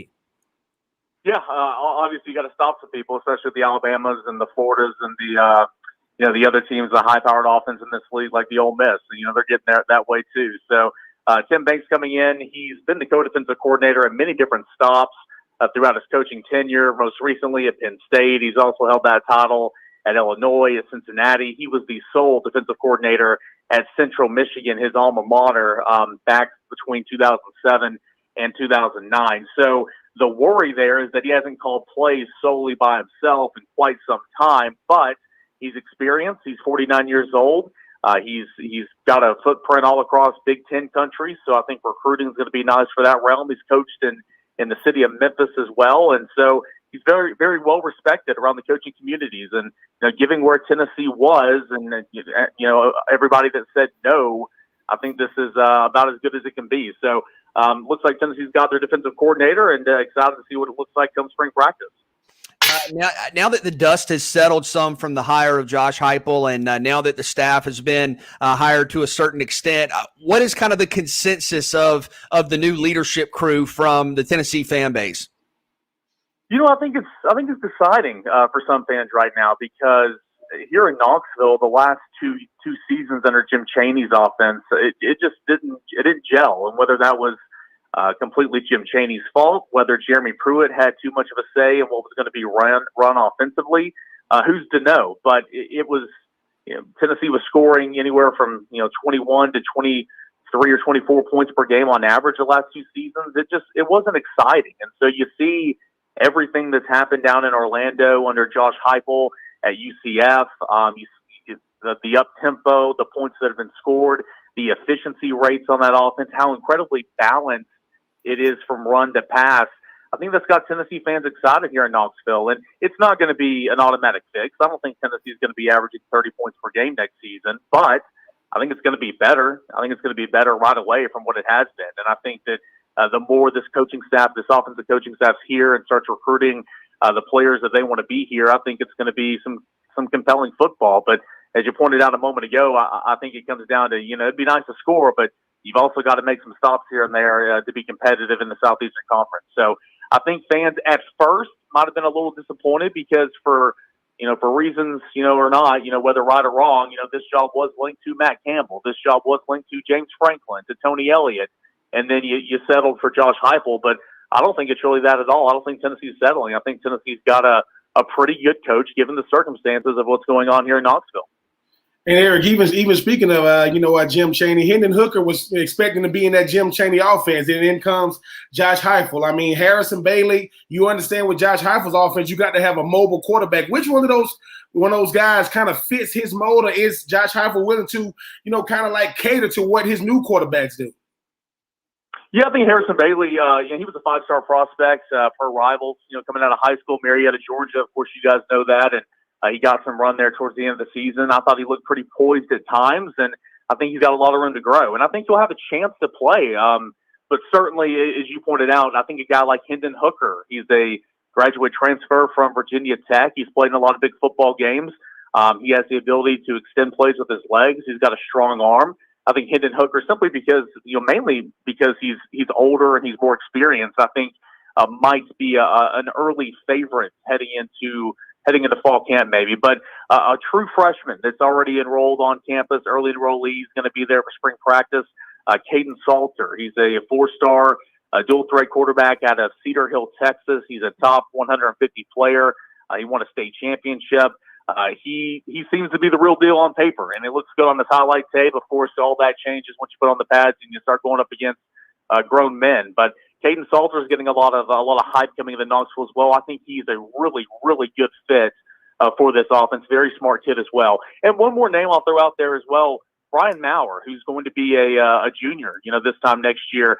He's seen action sparingly throughout his first 2 seasons here on Rocky Top. He was recruited and had UCF very high in his final schools when Josh Heupel was there coming out of high school. He's from Ocala, Florida, and I don't want to just bury him because I think he could maybe play a factor in this as well. Long story short, I truly do believe it's going to be a complete open quarterback competition in spring practice, and then you'll take the top 2 guys from spring and let them duke it out in fall camp and see where you are come game 1. Eric Kane, 99.1, the sports animal in Knoxville, also host of the Locked On Vols podcast. And Eric, you talked about those quarterbacks in great numbers. How important is that to get that job right? Whoever wins that starting job, obviously Hendon Hooker didn't transfer to Tennessee to sit with 1 year to go. But how important is that to get decided quickly in order to find that the guy to run Josh Heupel's offense? No, it's very important. I mean, we all know this. Quarterback's the most important position on the field, and if you have a guy that's holding you back at the quarterback position, it's going to hold back your offense one way or the other. And Tennessee just has not had good. Now, there's been a lot of things go wrong here the last couple of seasons in Tennessee. Tennessee got drilled with COVID. Tennessee got drilled with the injury bug.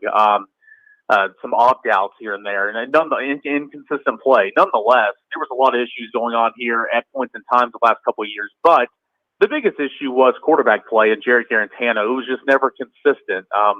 Continued to make sour decisions late in ball games.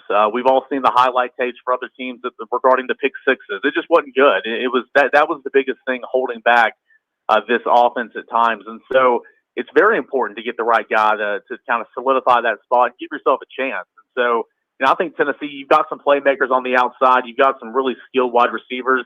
Even though Eric Gray transferred out and went to Oklahoma, I think you've got some talent in the running back position behind you there at quarterback. And I think the offensive line, all things considered, is still a veteran offensive line and still one that can go up and go toe-to-toe with some of the other ones around the SEC. So I think some talent, the framework is there offensively.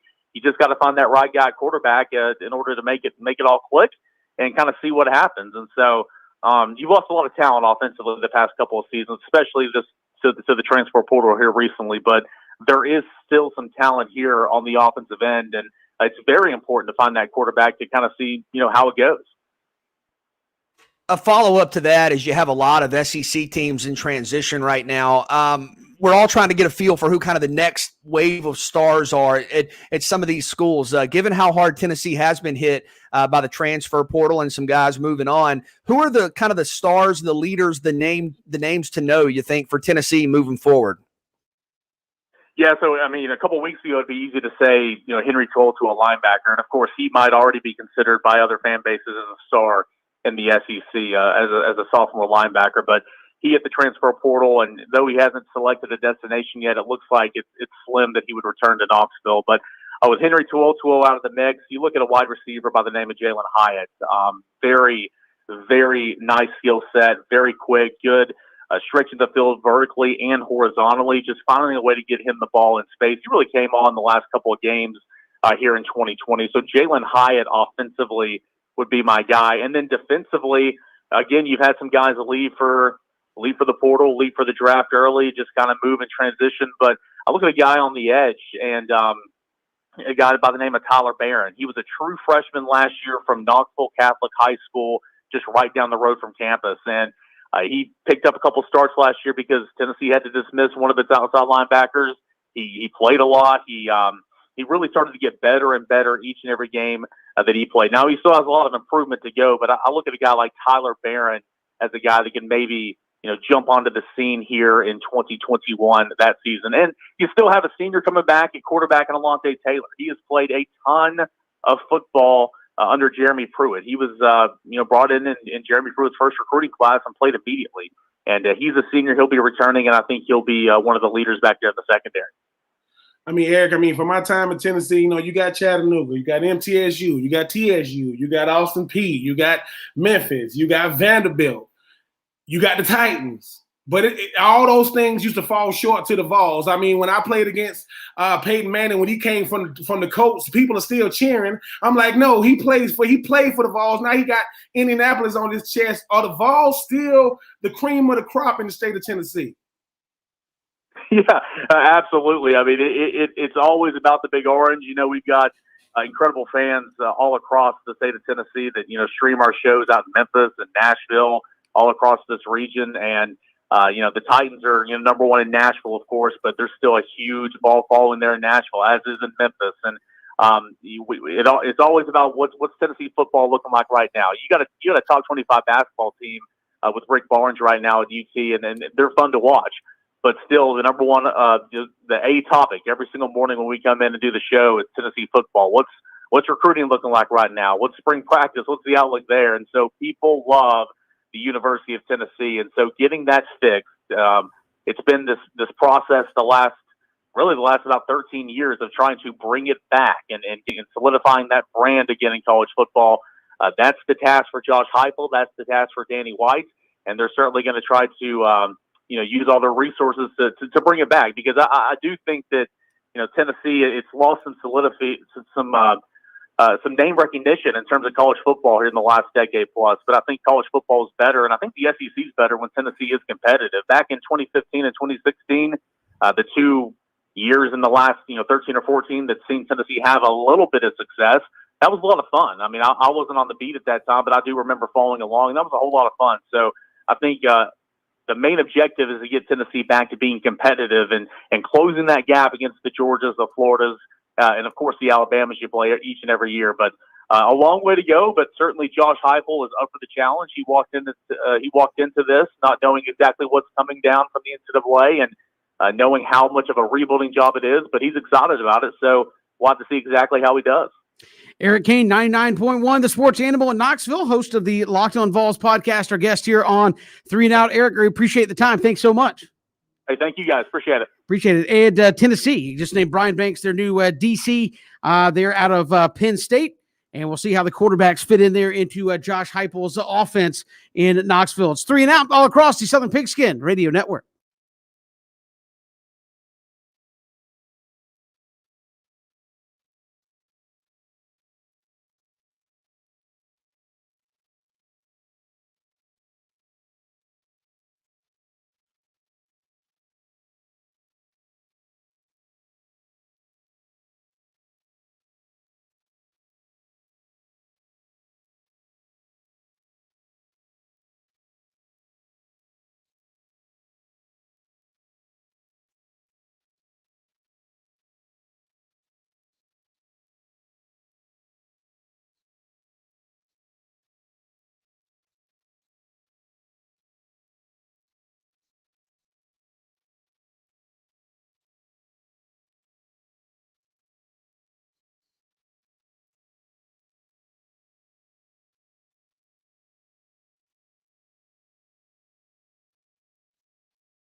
Welcome back, 3 and Out here on the Southern Pigskin Radio Network. Kevin, BJ, and Ben. Reminder, if you missed any portion of the show, ESPNCoastal.com, great place to go. Your Apple Podcast, Spotify, YouTube, archives show there as well. So really a bunch of opportunities for you to catch the show if you missed any portion of it throughout the day.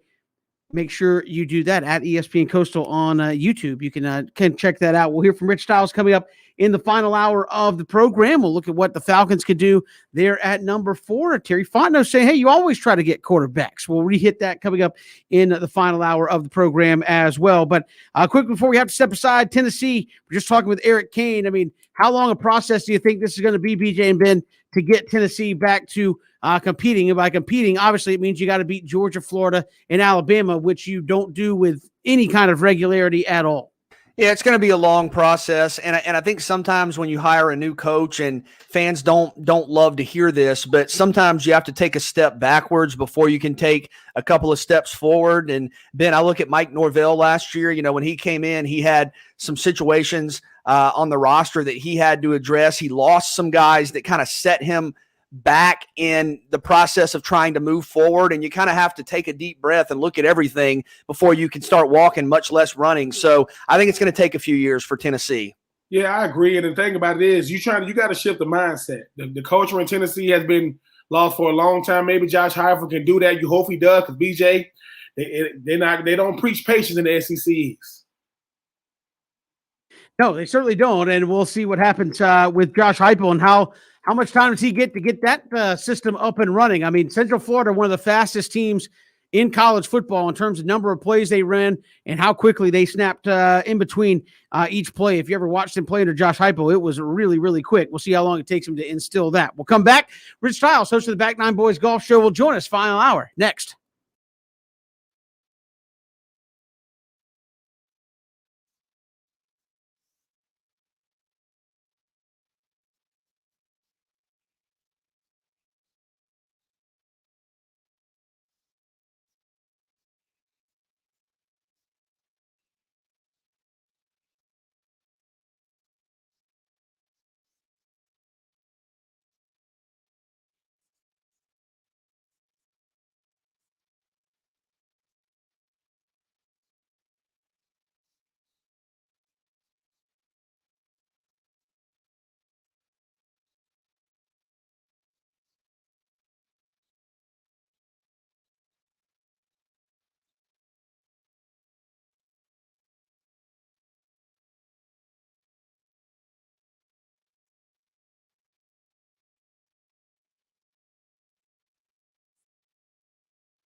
Welcome back. Final hour of 3 and Out on this Tuesday. Kevin, BJ, and Ben all across the Southern Pigskin Radio Network. Glad you are with us here on the show as we start the final hour, chatting with our own Rich Styles of the Back Nine Boys Golf Show. Saturday, Sunday mornings, 8 a.m. You can catch Rich, and he joins us for this week's Style Points. Rich, welcome to the show. How are you? Kevin, I'm fine. Hey, you? Good. Hey, I saw the sunshine was out today, so I'm doing better than I have been for most of the days of the last handful of weeks. But Pebble Beach Pro-Am last week, Daniel Berger wins. We'll get to that in a minute. But Jordan Spieth had the lead heading into, I believe, the last round and lost it again. That's back-to-back tournaments where he's been right there. And on Sunday, it got away from him. Is that good that he's back on the leaderboard, or bad that he hadn't been able to close one out? Always got to be good. I mean, he's had 2 top 10 finishes. I think he's coming back. He just needs to finish stronger on a Sunday. And he still shot 2 under. But, you know, Daniel Berger, what a burger, up shooting much better than he did and eagled the 18th hole with the best 3-wood that he's ever hit and the best putt that he's ever made, and won with a 65 for his 4th PGA Tour win. I was going to say, Rich, if you like theater and drama, you had kind of a chaotic finish, and then you seal it if you're Daniel Berger with a 30-foot eagle putt. I mean, that's pretty cool, right? Oh, it is. I mean, as he has been quoted as saying, it was not only the best 3-wood, but the best putt I've ever made. I mean, you got to be excited to be able to win on the 18th hole with an eagle, and that was his 4th eagle of the week. So, I mean, he's, you know, coming back from an injury, had some wrist issues. Not a lot of people give him a lot of credit for the swing that he has, but he gets it done. It's his 2nd win since the June of last year. He won the Charles Schwab Cup back in June. So, as I said earlier, what a burger. Rich, what's going on with these rangefinders? I'm getting like 50-50. Certain people like it, certain people don't. I know the caddies don't like it, trying to speed up. It's trying to speed up the game a little bit. What's your thoughts on these rangefinders? I don't think it's going to speed up the game one bit. I think that, the caddies are going to not want to lose their job, so they're still going to want to help. They're going to have to, the rangefinder is going to tell you where your ball is and where the pin is. It's not going to take into account wind. It's not going to take into account if the green slopes to the right or to the left. And so the caddies are still going to have to get there. But I don't think it's going to be a pace of play increase at all to let the pros use rangefinders, not one bit. Rich, why was this brought in? It seems like an unnecessary thing. I know everybody's all for, hey, technology and speeding up the game, but why would this even be allowed to get introduced? Obviously, the caddies aren't going to be for it. And what was the kind of thought behind how much time would actually get saved by doing this? Well, I don't know how much time is going to be saved. That's probably one of the thoughts they had. I'm one, though, doesn't believe it's going to increase pace of play much because, they're going to be standing behind it and say, well, if the wind's blowing left or right, it's going to play a little longer or it might play shorter. I know the rangefinder says it's 152, but it could be into the wind and it could play 172. So the caddies aren't going to lose their jobs. I'm sure they're not thrilled about it, but it does give a little bit more information to the pros. Not that they need it, that they haven't been used to. I'm surprised that they let it go. It may be a big sponsorship with the PGA that maybe Bushnell or one of the other companies did. I don't know. I just don't understand the reasoning. And, it's taken away from the purities of the game of golf, I think, to have your caddy and you do your yardage with your yardage books. But, who knows why some decisions are being made. Rich, we're seeing technology be incorporated, across all sports. Talk about the value, though, of nuance. And, we see caddies sometimes get spotlighted some and their stories get told on broadcast, or you read about them online or in the paper. But talk about the value that a relationship between a tour player and his or her caddy can have, and just how meaningful that is. Well, it is.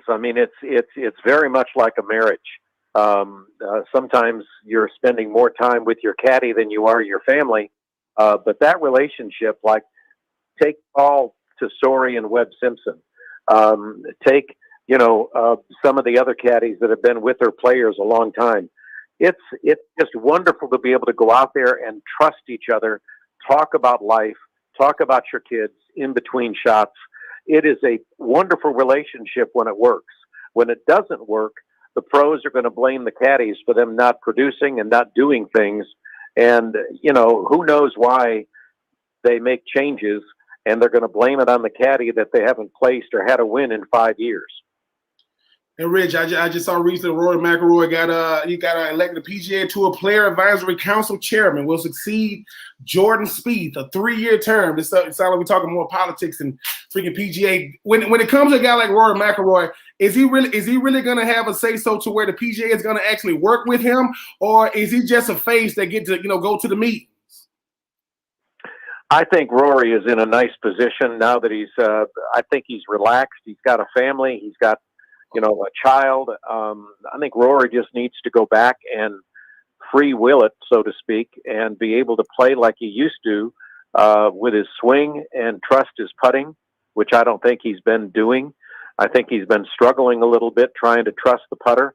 And he's still going to be able to get off the tee well. He's just got to be able to control the ball better and control his irons a lot better. And, Rory would be great if he's got an opportunity to play the way that he should, the way that he can play, and the way that he used to play. And sometimes that's hard to get back to. When you get into a slump and you're not playing the way that you used to play, you end up putting a lot of pressure and paralyzing yourself, so to speak, because you're trying to get back what you once had. And sometimes you can do it, and sometimes you can't. Rich Stiles joining us here on 3 and Out, host of the Back Nine Boys Golf Show. Rich, you got the Genesis Invitational this week. I know Pebble Beach last week, kind of doing the California swing. I know they were heavily impacted by COVID issues and things of that nature, but you got the California swing this week, and this appears to be a pretty star-studded field for an early season tournament. Well, a lot of the guys like to play at Riviera. I mean, it's a challenging golf course. It's in LA. It's a celebrity golf course and celebrity members, and it's really kind of a cool golf course. They just love the golf course, and I think that it's one of those that a couple guys may have sat out Pebble Beach. Maybe they just don't like Pebble Beach or the weather that it brings. But those guys that sat out, like Dustin Johnson and some others, they're back this week playing the Genesis because they like the golf course and they like the way it plays.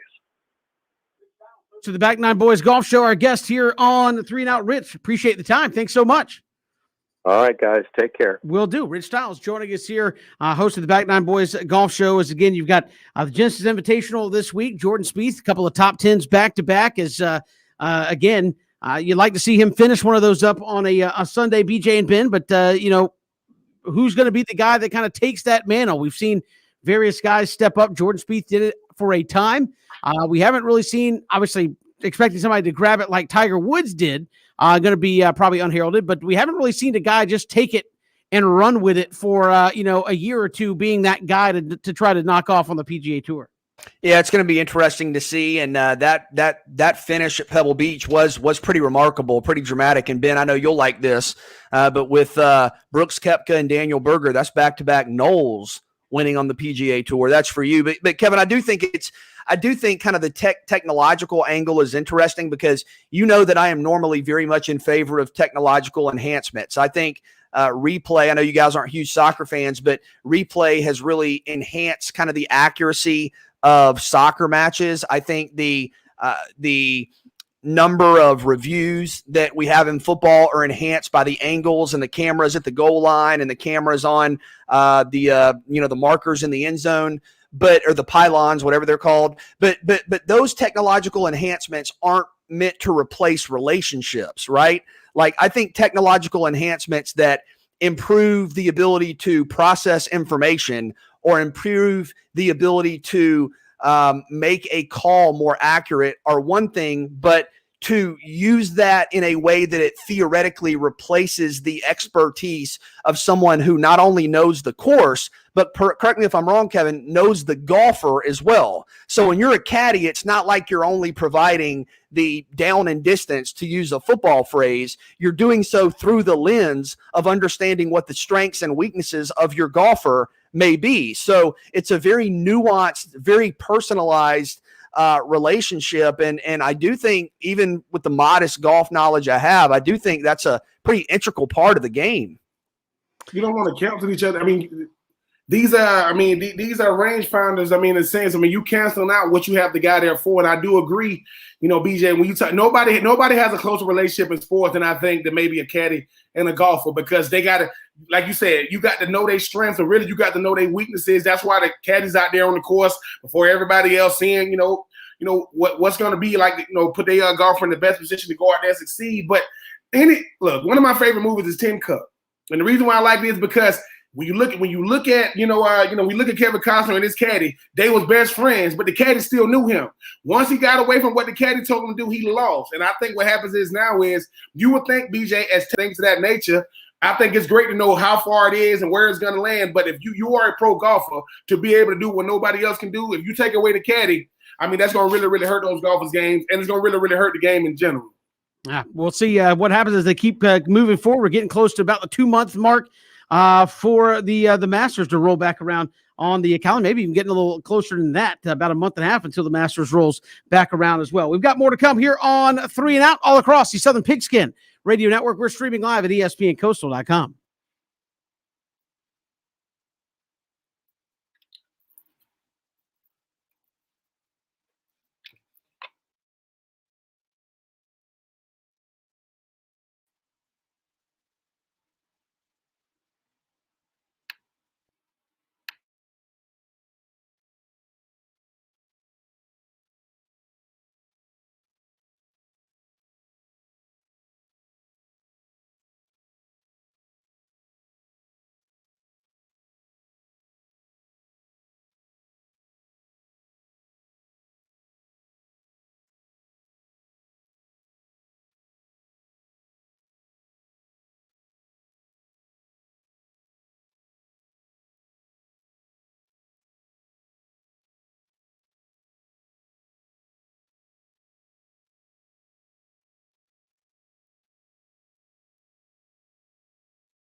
Welcome back to 3 and Out here on the Southern Pigskin Radio Network. Kevin, BJ, and Ben, glad you're with us on this Tuesday. Hit us up on Twitter at Pigskin Radio, We're also streaming live, ESPNCoastal.com, on YouTube. You can catch us live streaming there, as well as Facebook and Twitter here all across the network. As again, we talk about draft.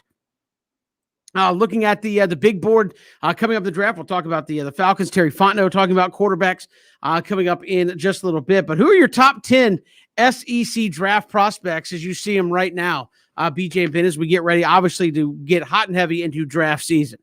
Yeah, a lot of great prospects. For me, Kevin, when I was thinking about the top guys, off the top, I know this is a guy that didn't play all of last year because he opted out.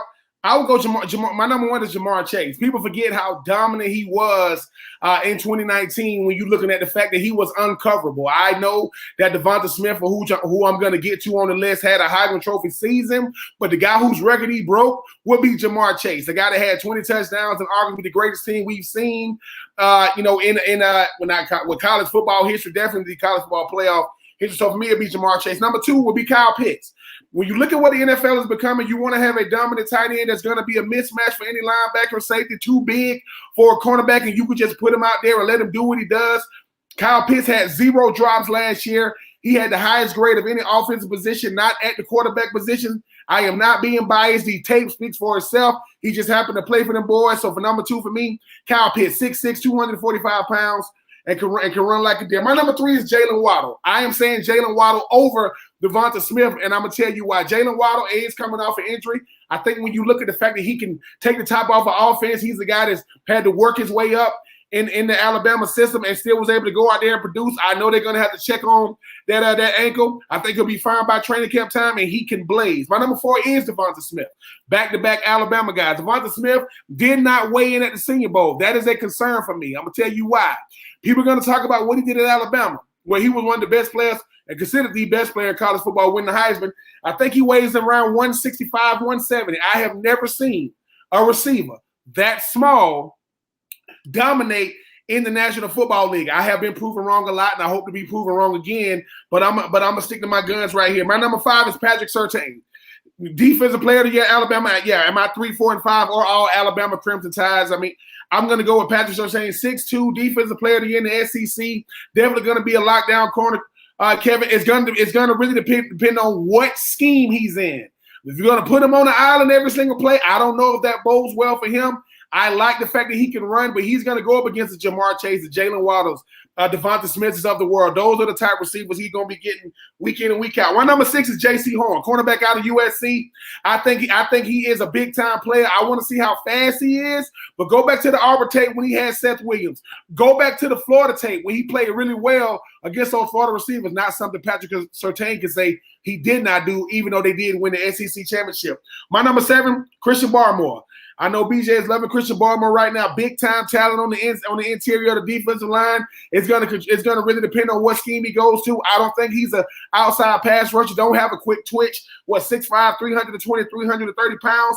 But I definitely think he's gonna be a big time player. My number 8, Azeez Ojulari. Outside linebacker for Georgia, 6'3", 230, 240. He has a very, very good quick step, and he has makeup speed, and he has some really, really, really, really strong hands, violent hands. We talking about being able to rush off the edge. My Tennessee Titans, make sure you don't let this young man go by you. But I think he's going to be left early, because obviously he had a big-time bowl game, 3 sacks in the second half against Cincinnati. Go turn on the tape. My number 9, Trey Smith, offensive guard / tackle from Tennessee. Big-time player, Kevin, coming out of high school, had to deal with the injury bug, ended up playing 4 years. People thought he would leave early. The reason why I got him at number 9, he's interchangeable. 6'5", 320, 330 at the guard position. You can also move him at the tackle position. I think he's more of a left tackle than a right tackle, but being able to play multiple positions on the offensive line is going to help. And my number 10, Nick Bolton out of Mizzou. When you just seen the Super Bowl, you saw Devin White and Levante David put on a clinic. Nick Bolton is next up. I know because he went to Mizzou, people are going to talk about, you can't worry about what his team didn't do collectively. Individually, he hit everything that moved. I think he led the SEC in tackles last year. I mean, he is a big-time player. And when you look at what the linebacker position is becoming now, you want to have a guy that can cover tight ends, a guy that can run sideline to sideline, a guy that can blitz, a guy that can definitely tackle Nick Bolton. He gets a check in all those areas. But but for me, like I said, number 10, Nick Bolton, number 9, Trey Smith, number 8, Azeez Ojulari, number 7, Christian Barmore, number 6, J.C. Horn, number 5, Patrick Surtain, number 4, Devonta Smith, number 3, Jalen Waddle, number 2, Kyle Pitts, and number 1, Jamar Chase, a guy that can flat out do it all. If you don't believe me, check out Louis Riddick talking about Jamar Chase. All he does is watch guys. He said this guy is going to be big time, 6 feet, 205, 210. Watch out for that young man. Woo, that's good stuff, man. I enjoyed that breakdown, and I'm not seeing. I don't know. I don't know where. I don't know where BJ. I guess you can't hear me. This is crazy too, right now. This is a funny thing. You come back off a break. Listen, Kevin is the consummate professional. Kevin, like, listen, I'm bringing us off the break. There go BJ and Ben. I see 2 boxes now. I only see one person in one of the boxes. The other guy, I mean, the first BJ had the little mute button up. Listen, BJ is having some technical difficulties. I mean, things happen. But I will say this, Kevin, when you talk about this SEC big board, you got a lot of guys coming out, a lot of big time playmakers. The reason why I went heavy offense from the beginning is that's what we want to see. You want to see offensive firepower. Jamar Chase, Kyle Pitts, Jalen Waddle, Devonta Smith. Then I went more cornerbacks. Patrick Surtain, J.C. Horn, Christian Barmore, Azeez Ojulari. Then I went to a offensive lineman to Trey Smith, number 10, Nick Bo. There go BJ. BJ, listen. Hold on. Can y'all hear me now? Yeah, we can hear you and we can see you. No, I don't know what happened because I was at the start of the segment, I was trying to talk and I thought Kevin was like ignoring me on purpose. And then I commented to what I thought was my comment coming through to your draft recap. And then you just started talking about how you couldn't see me. So I guess I was in a bubble by myself. I couldn't see you or hear you. The thing is, now I would say this is going to be beautiful. If you would have started talking and your screen was black, I was going to let you go in I was just going to wait on you to stop because I couldn't see you. But did you hear my SEC big board? Not only did I hear your SEC big board, I was commenting on it. I thought I was providing thoughtful analysis, but apparently you go back to what you said when I was talking. Boom, go ahead. I mean, I'm ready. I'm just saying there are a lot of people who think we live in a simulation anyway. So, but your list is pretty similar to mine, man. When I look at a big board, I think it's regardless of position, like a Madden rating. And for me, I have Kyle Pitts number 1. I know traditionally you don't draft tight ends in the top 5, but Ben, you know this guy better than anybody else. I think he is the prototype in terms of tight end play in modern football. And I think what he can do matchup wise is pretty rare. I mean, Ben, unless you can think of an example that I can't, not only did Kyle Pitts win the Mackey, he was a finalist for the Biletnikoff Award. Well, the Biletnikoff Award doesn't normally consider tight ends because it goes to the best receiver. So I think he's such a rare playmaker and such a rare mismatch out on the field. I have him number 1, and I have him number 1 in part over Jamar Chase number 2, because if I'm nitpicking, this is not a criticism. This is when you're comparing the best and the second best on a list, the little things matter. Well, I haven't seen Jamar Chase play football in over a year, and I think he's going to be fine, but is he 100% the same athlete in rhythm, in tune that he was prior to the opt-out? I understand the opt-out. I support the opt-out. But right now, because of that, I would go Kyle Pitts 1, Jamar Chase 2. I have Christian Barmore 3, and you know that he's my guy. I think he's the modern prototype along the defensive line. In college football last year, he led all 3-4 defensive linebackers or 4-3 defensive tackles. So players who weren't true edge rushers, he led all of them in sacks. He had 8 sacks from essentially a nose guard position.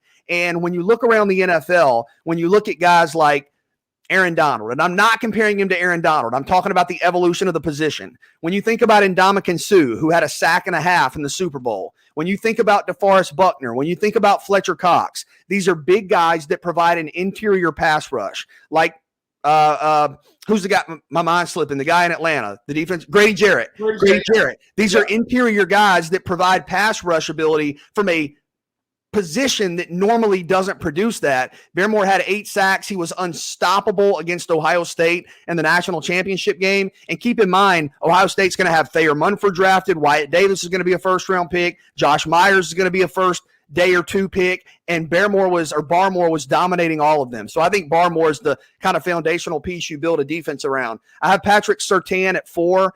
He's long, he's lean, he's fast, he's quick. He largely dominated in the SEC against the best receivers in the country, and his dad is a former Pro Bowler. So I think he knows the game. I think he understands the nuance.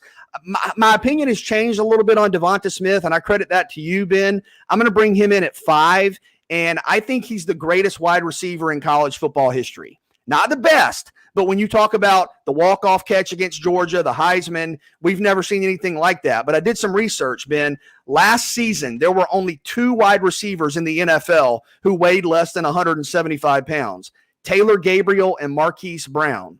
And both of those guys are good players, but they're both limited with what they can do because of their size. And you mentioned it in your take that I thought I was responding to.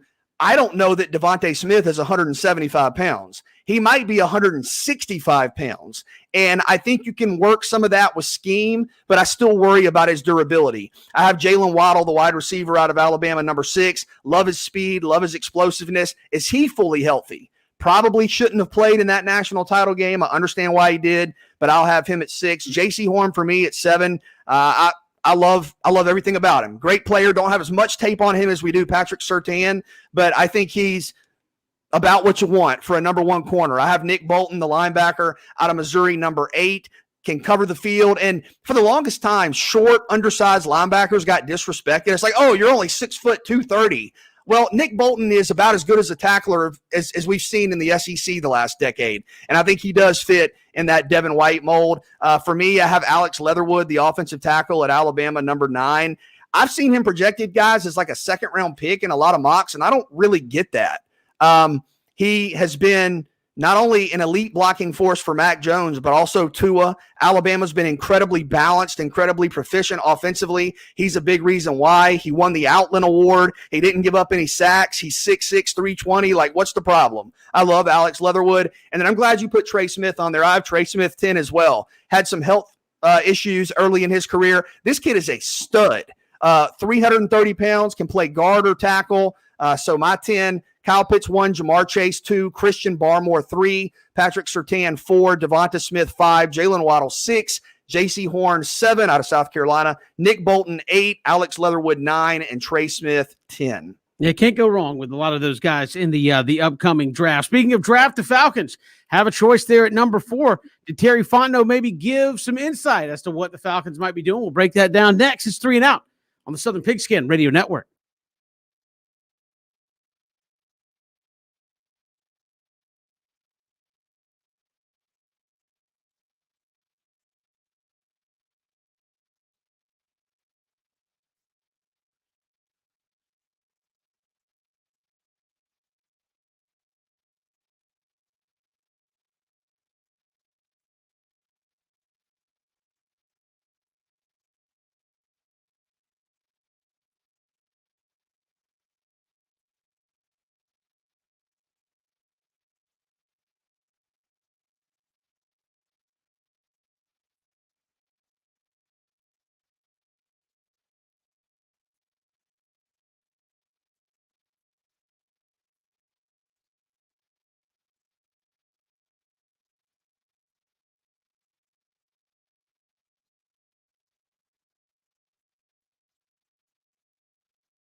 It's 3 and Out all across the Southern Pigskin Radio Network. Kevin, PJ, and Ben, glad you're with us all across the network, streaming live, ESPNCoastal.com, live video streaming, Facebook, Twitter, YouTube. You can check out the show there as well each and every day. Terry Fontenot recently on the Huddle and Flow podcast with NFL Network's Jim Trotter and Steve Weish as the Falcons' number 4 overall pick in the draft said, quote, "You always bring in quarterbacks. You need to bring in quarterbacks, whether it's in the draft, whether it's in free agency or signing guys off the street.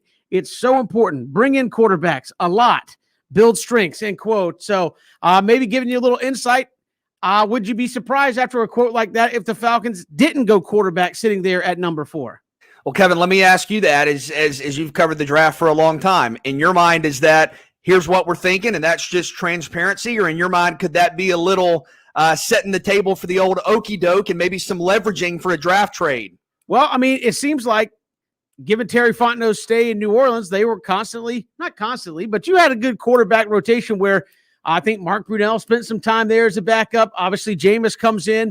I think when he says quarterback now, you could couch that by saying, what do we think about Matt Ryan? And if you think Matt Ryan's got 3 or 4 more years, hey, we still say get quarterback, but we'll get one in the 5th round. And if he doesn't work out, we'll go get another quarterback next year in the 4th round or what have you.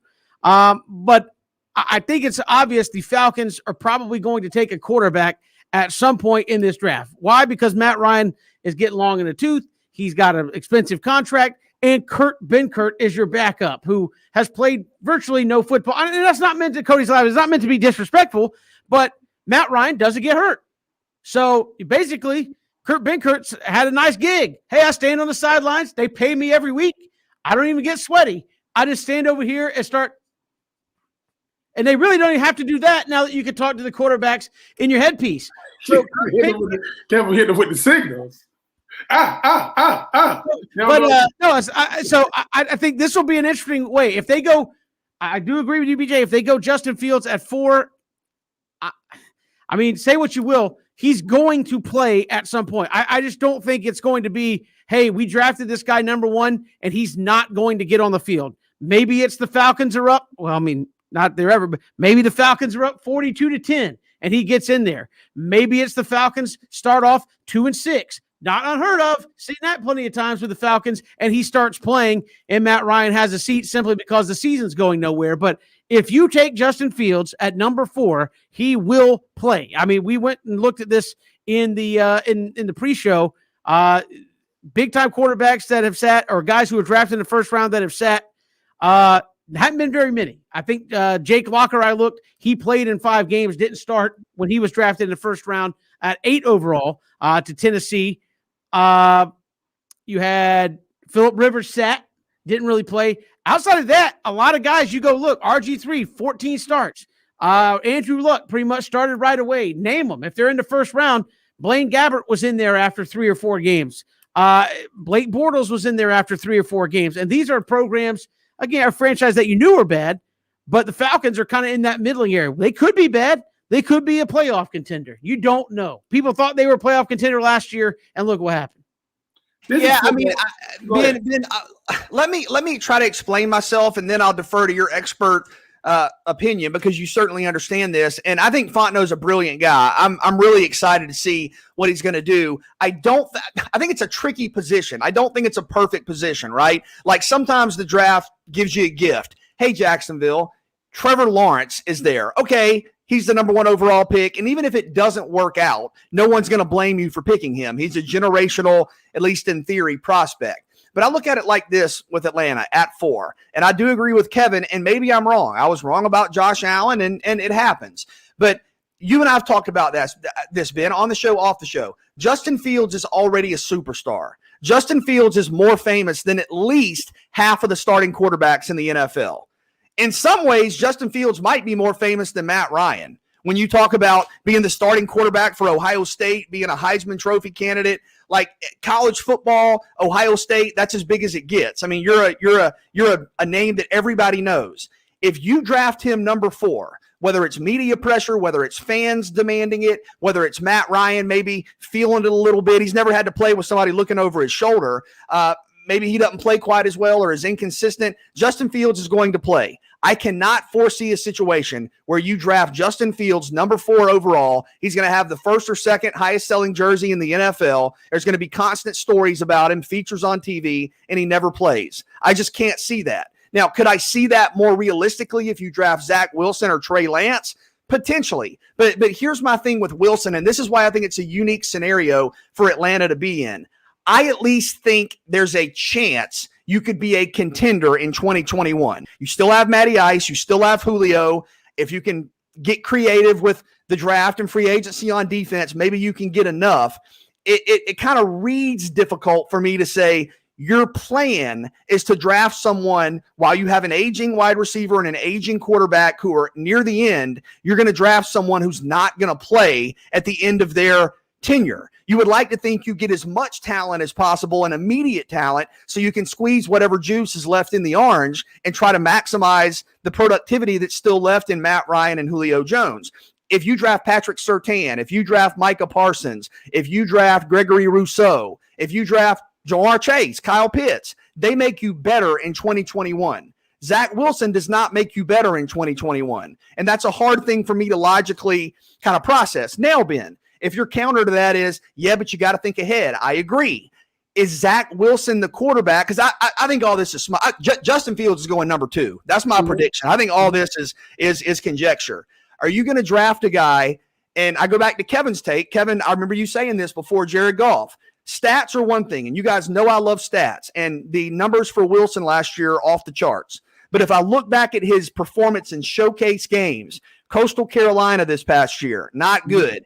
2019 against Utah, no touchdowns, 2 interceptions. Last year against Southern Cal was okay, maybe. You go back to 2018 against Boise State, no touchdowns. He has not been great in signature moments. And I know some people have written about his showing in the bowl game against UCF, where he was spectacular, 425 yards, 3 touchdowns. UCF was 124th nationally in defense. So I think you have to look at what Zach Wilson did against elite defenses. And Ben, if I'm being honest, I don't see it. Now, that doesn't mean he shouldn't be a first-round quarterback. What the question to me it poses that I will ask you is that resume enough for you to say, I am not going to draft a player who can make us better in 2021, but rather basically default on that pick for 2021, let Matt Ryan and Julio Jones basically finish their careers in Atlanta without the bonus of an extra first-round pick, and build my future around a player who, just being honest, has not had many signature performances against elite defenses. I don't think guys like Terry Fontenot, those guys look at that stuff one bit. BJ, he went to BYU. He was a Heisman Trophy candidate. When the last time Georgia had a Heisman Trophy candidate? When the last time Auburn had a Heisman at quarterback? Recently. What I'm telling you is football is about potential. Football is a team game. They're looking at it collectively and individually all the time. They're looking at how do you help the collective and what do you do individually? They're looking at both. What is BYU without Zach Wilson? They're not on national TV. I guarantee not the way they were. And the thing about it is this: every successful quarterback, they kind of sat a little bit. Just think about it. Ben Roethlisberger, right? Or they had a great defense, and a great foundation around it. Ben Roethlisberger won the Super Bowl in his second year. He also had Jerome Bettis, also had that defense. But so they said we can win in spite of him. We don't got to win because of him, right? Russell Wilson had a great defense in the running game. That's why he was able to go out there and develop. When you look at when you look at Drew Brees did not fit what they did in San Diego, and they had LaDainian, and he still didn't fit. So he goes when New Orleans wins the sweepstakes, and they put a team around him. The reason why you get a Zach Wilson, the reason why you get a Justin Fields, you know how he makes your team better? He makes Matt Ryan play better because Matt Ryan know he can lose his job. That's going to make Matt Ryan play better. So you go, think about this. Maurice Jones-Drew still got drafted to Jacksonville. Fred Taylor was still the man. They shared the wealth. Fred Taylor said, go ahead and bring him in. I'm going to show these young boys the road. Every great player had a mentor. If you are a great player, somebody mentored you. And sometimes my mentor was Aaron Kennedy. They brought me in to take his spot. But you know what he knew? Ben, you a professional because you got drafted. You ain't a pro, though. See, that's what people don't get. Yeah, you a professional because you ain't no pro. And the thing about it is, BJ, you have to set up your future in the present. Zach Wilson or Justin Fields, I don't care how great of a defensive player you are. You are not a foundational piece. Myles Garrett got drafted before they got Baker Mayfield. They didn't win nothing until they got Baker, though. Because you got to have a quarterback. And if you do, it sets you up for long term. Because the thing about it is, we try to devalue the quarterback position. Matt Ryan has been there for 13 years, going into year 14. Any team that has one player at the quarterback position for over a decade, you can build around them. Doesn't mean they're going to win, but you can build around them. I think you go ahead and get it. Matty Ice knew this day was coming, and it took him 14 years to do it. He has done his job. Terry Fontenot is there to tell Arthur Smith, shut the hell up and let me do it. Because you don't do this. I'm just being honest. One guy got 18 years in one organization. The other guy wasn't even supposed to play coach football. He was supposed to go into the family business. Listen to Terry Fontenot when you got a chance to be successful. Well, who's to say he's not listening to him? No. Let me say this. I'm not saying he's not, but the thing about it is, BJ, for 18 years, Terry Fontenot was with the New Orleans Saints, and as soon as he come up to move on, somebody in your division snatch you. Atlanta wants what they got in New Orleans. They already got the same dome. But I think ain't both of them Mercedes-Benz? Yep. Well, let's see. So what we missing? Well, we ain't got Sean McVay. We'll take Terry Fontenot. So they get him. So I think Atlanta's in a good spot, BJ, because if you suck, you put in a young guy. If you ball, the young guy gets to watch Matty Ice for a year. I think he's gonna be ready when it's his time to play, because I don't see Matty Ice losing his job. I don't care who they draft the quarterback. Got more to come here on 3 and Out on this Tuesday. Hit us up on Twitter at Pigskin Radio. It's 3 and Out all across the Southern Pigskin Radio Network.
It's 3 and Out on this Tuesday. Kevin, BJ, and Ben, glad you're with us all across Southern Pigskin Radio Network. Again, if you missed any portion of the show, ESPNCoastal.com. Get the podcast version, our YouTube page. You get an archived version of the show every day there at ESPN Coastal or at ESPN Coastal on YouTube. So you can check that out as well. We'll talk some Gator football tomorrow, Ben, with David Waters of Gators Breakdown. So a little Gator football talk for you tomorrow on the show.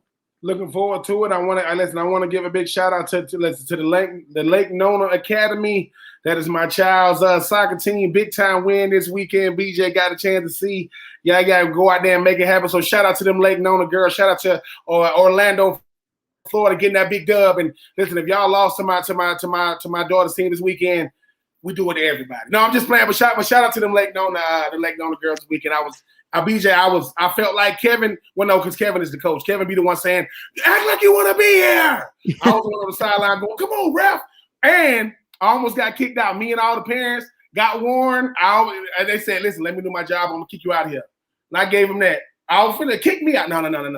I can't. So I was on my best behavior. Well, I mean, listen, you got your two daughters that are both soccer superstars. You got your son that's a swimming superstar. It's good to know there's some athleticism in the family. I mean, I don't know where they got it from, but it's good to know that the skills are coming to fruition.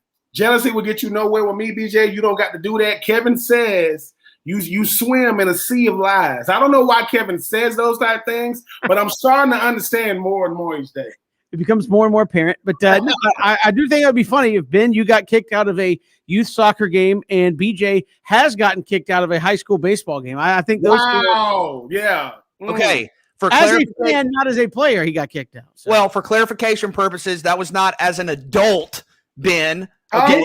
Did you not get tossed? Well, technically I did, but that was when I was in high school and it was at a junior varsity baseball game. Oh, that's even worse.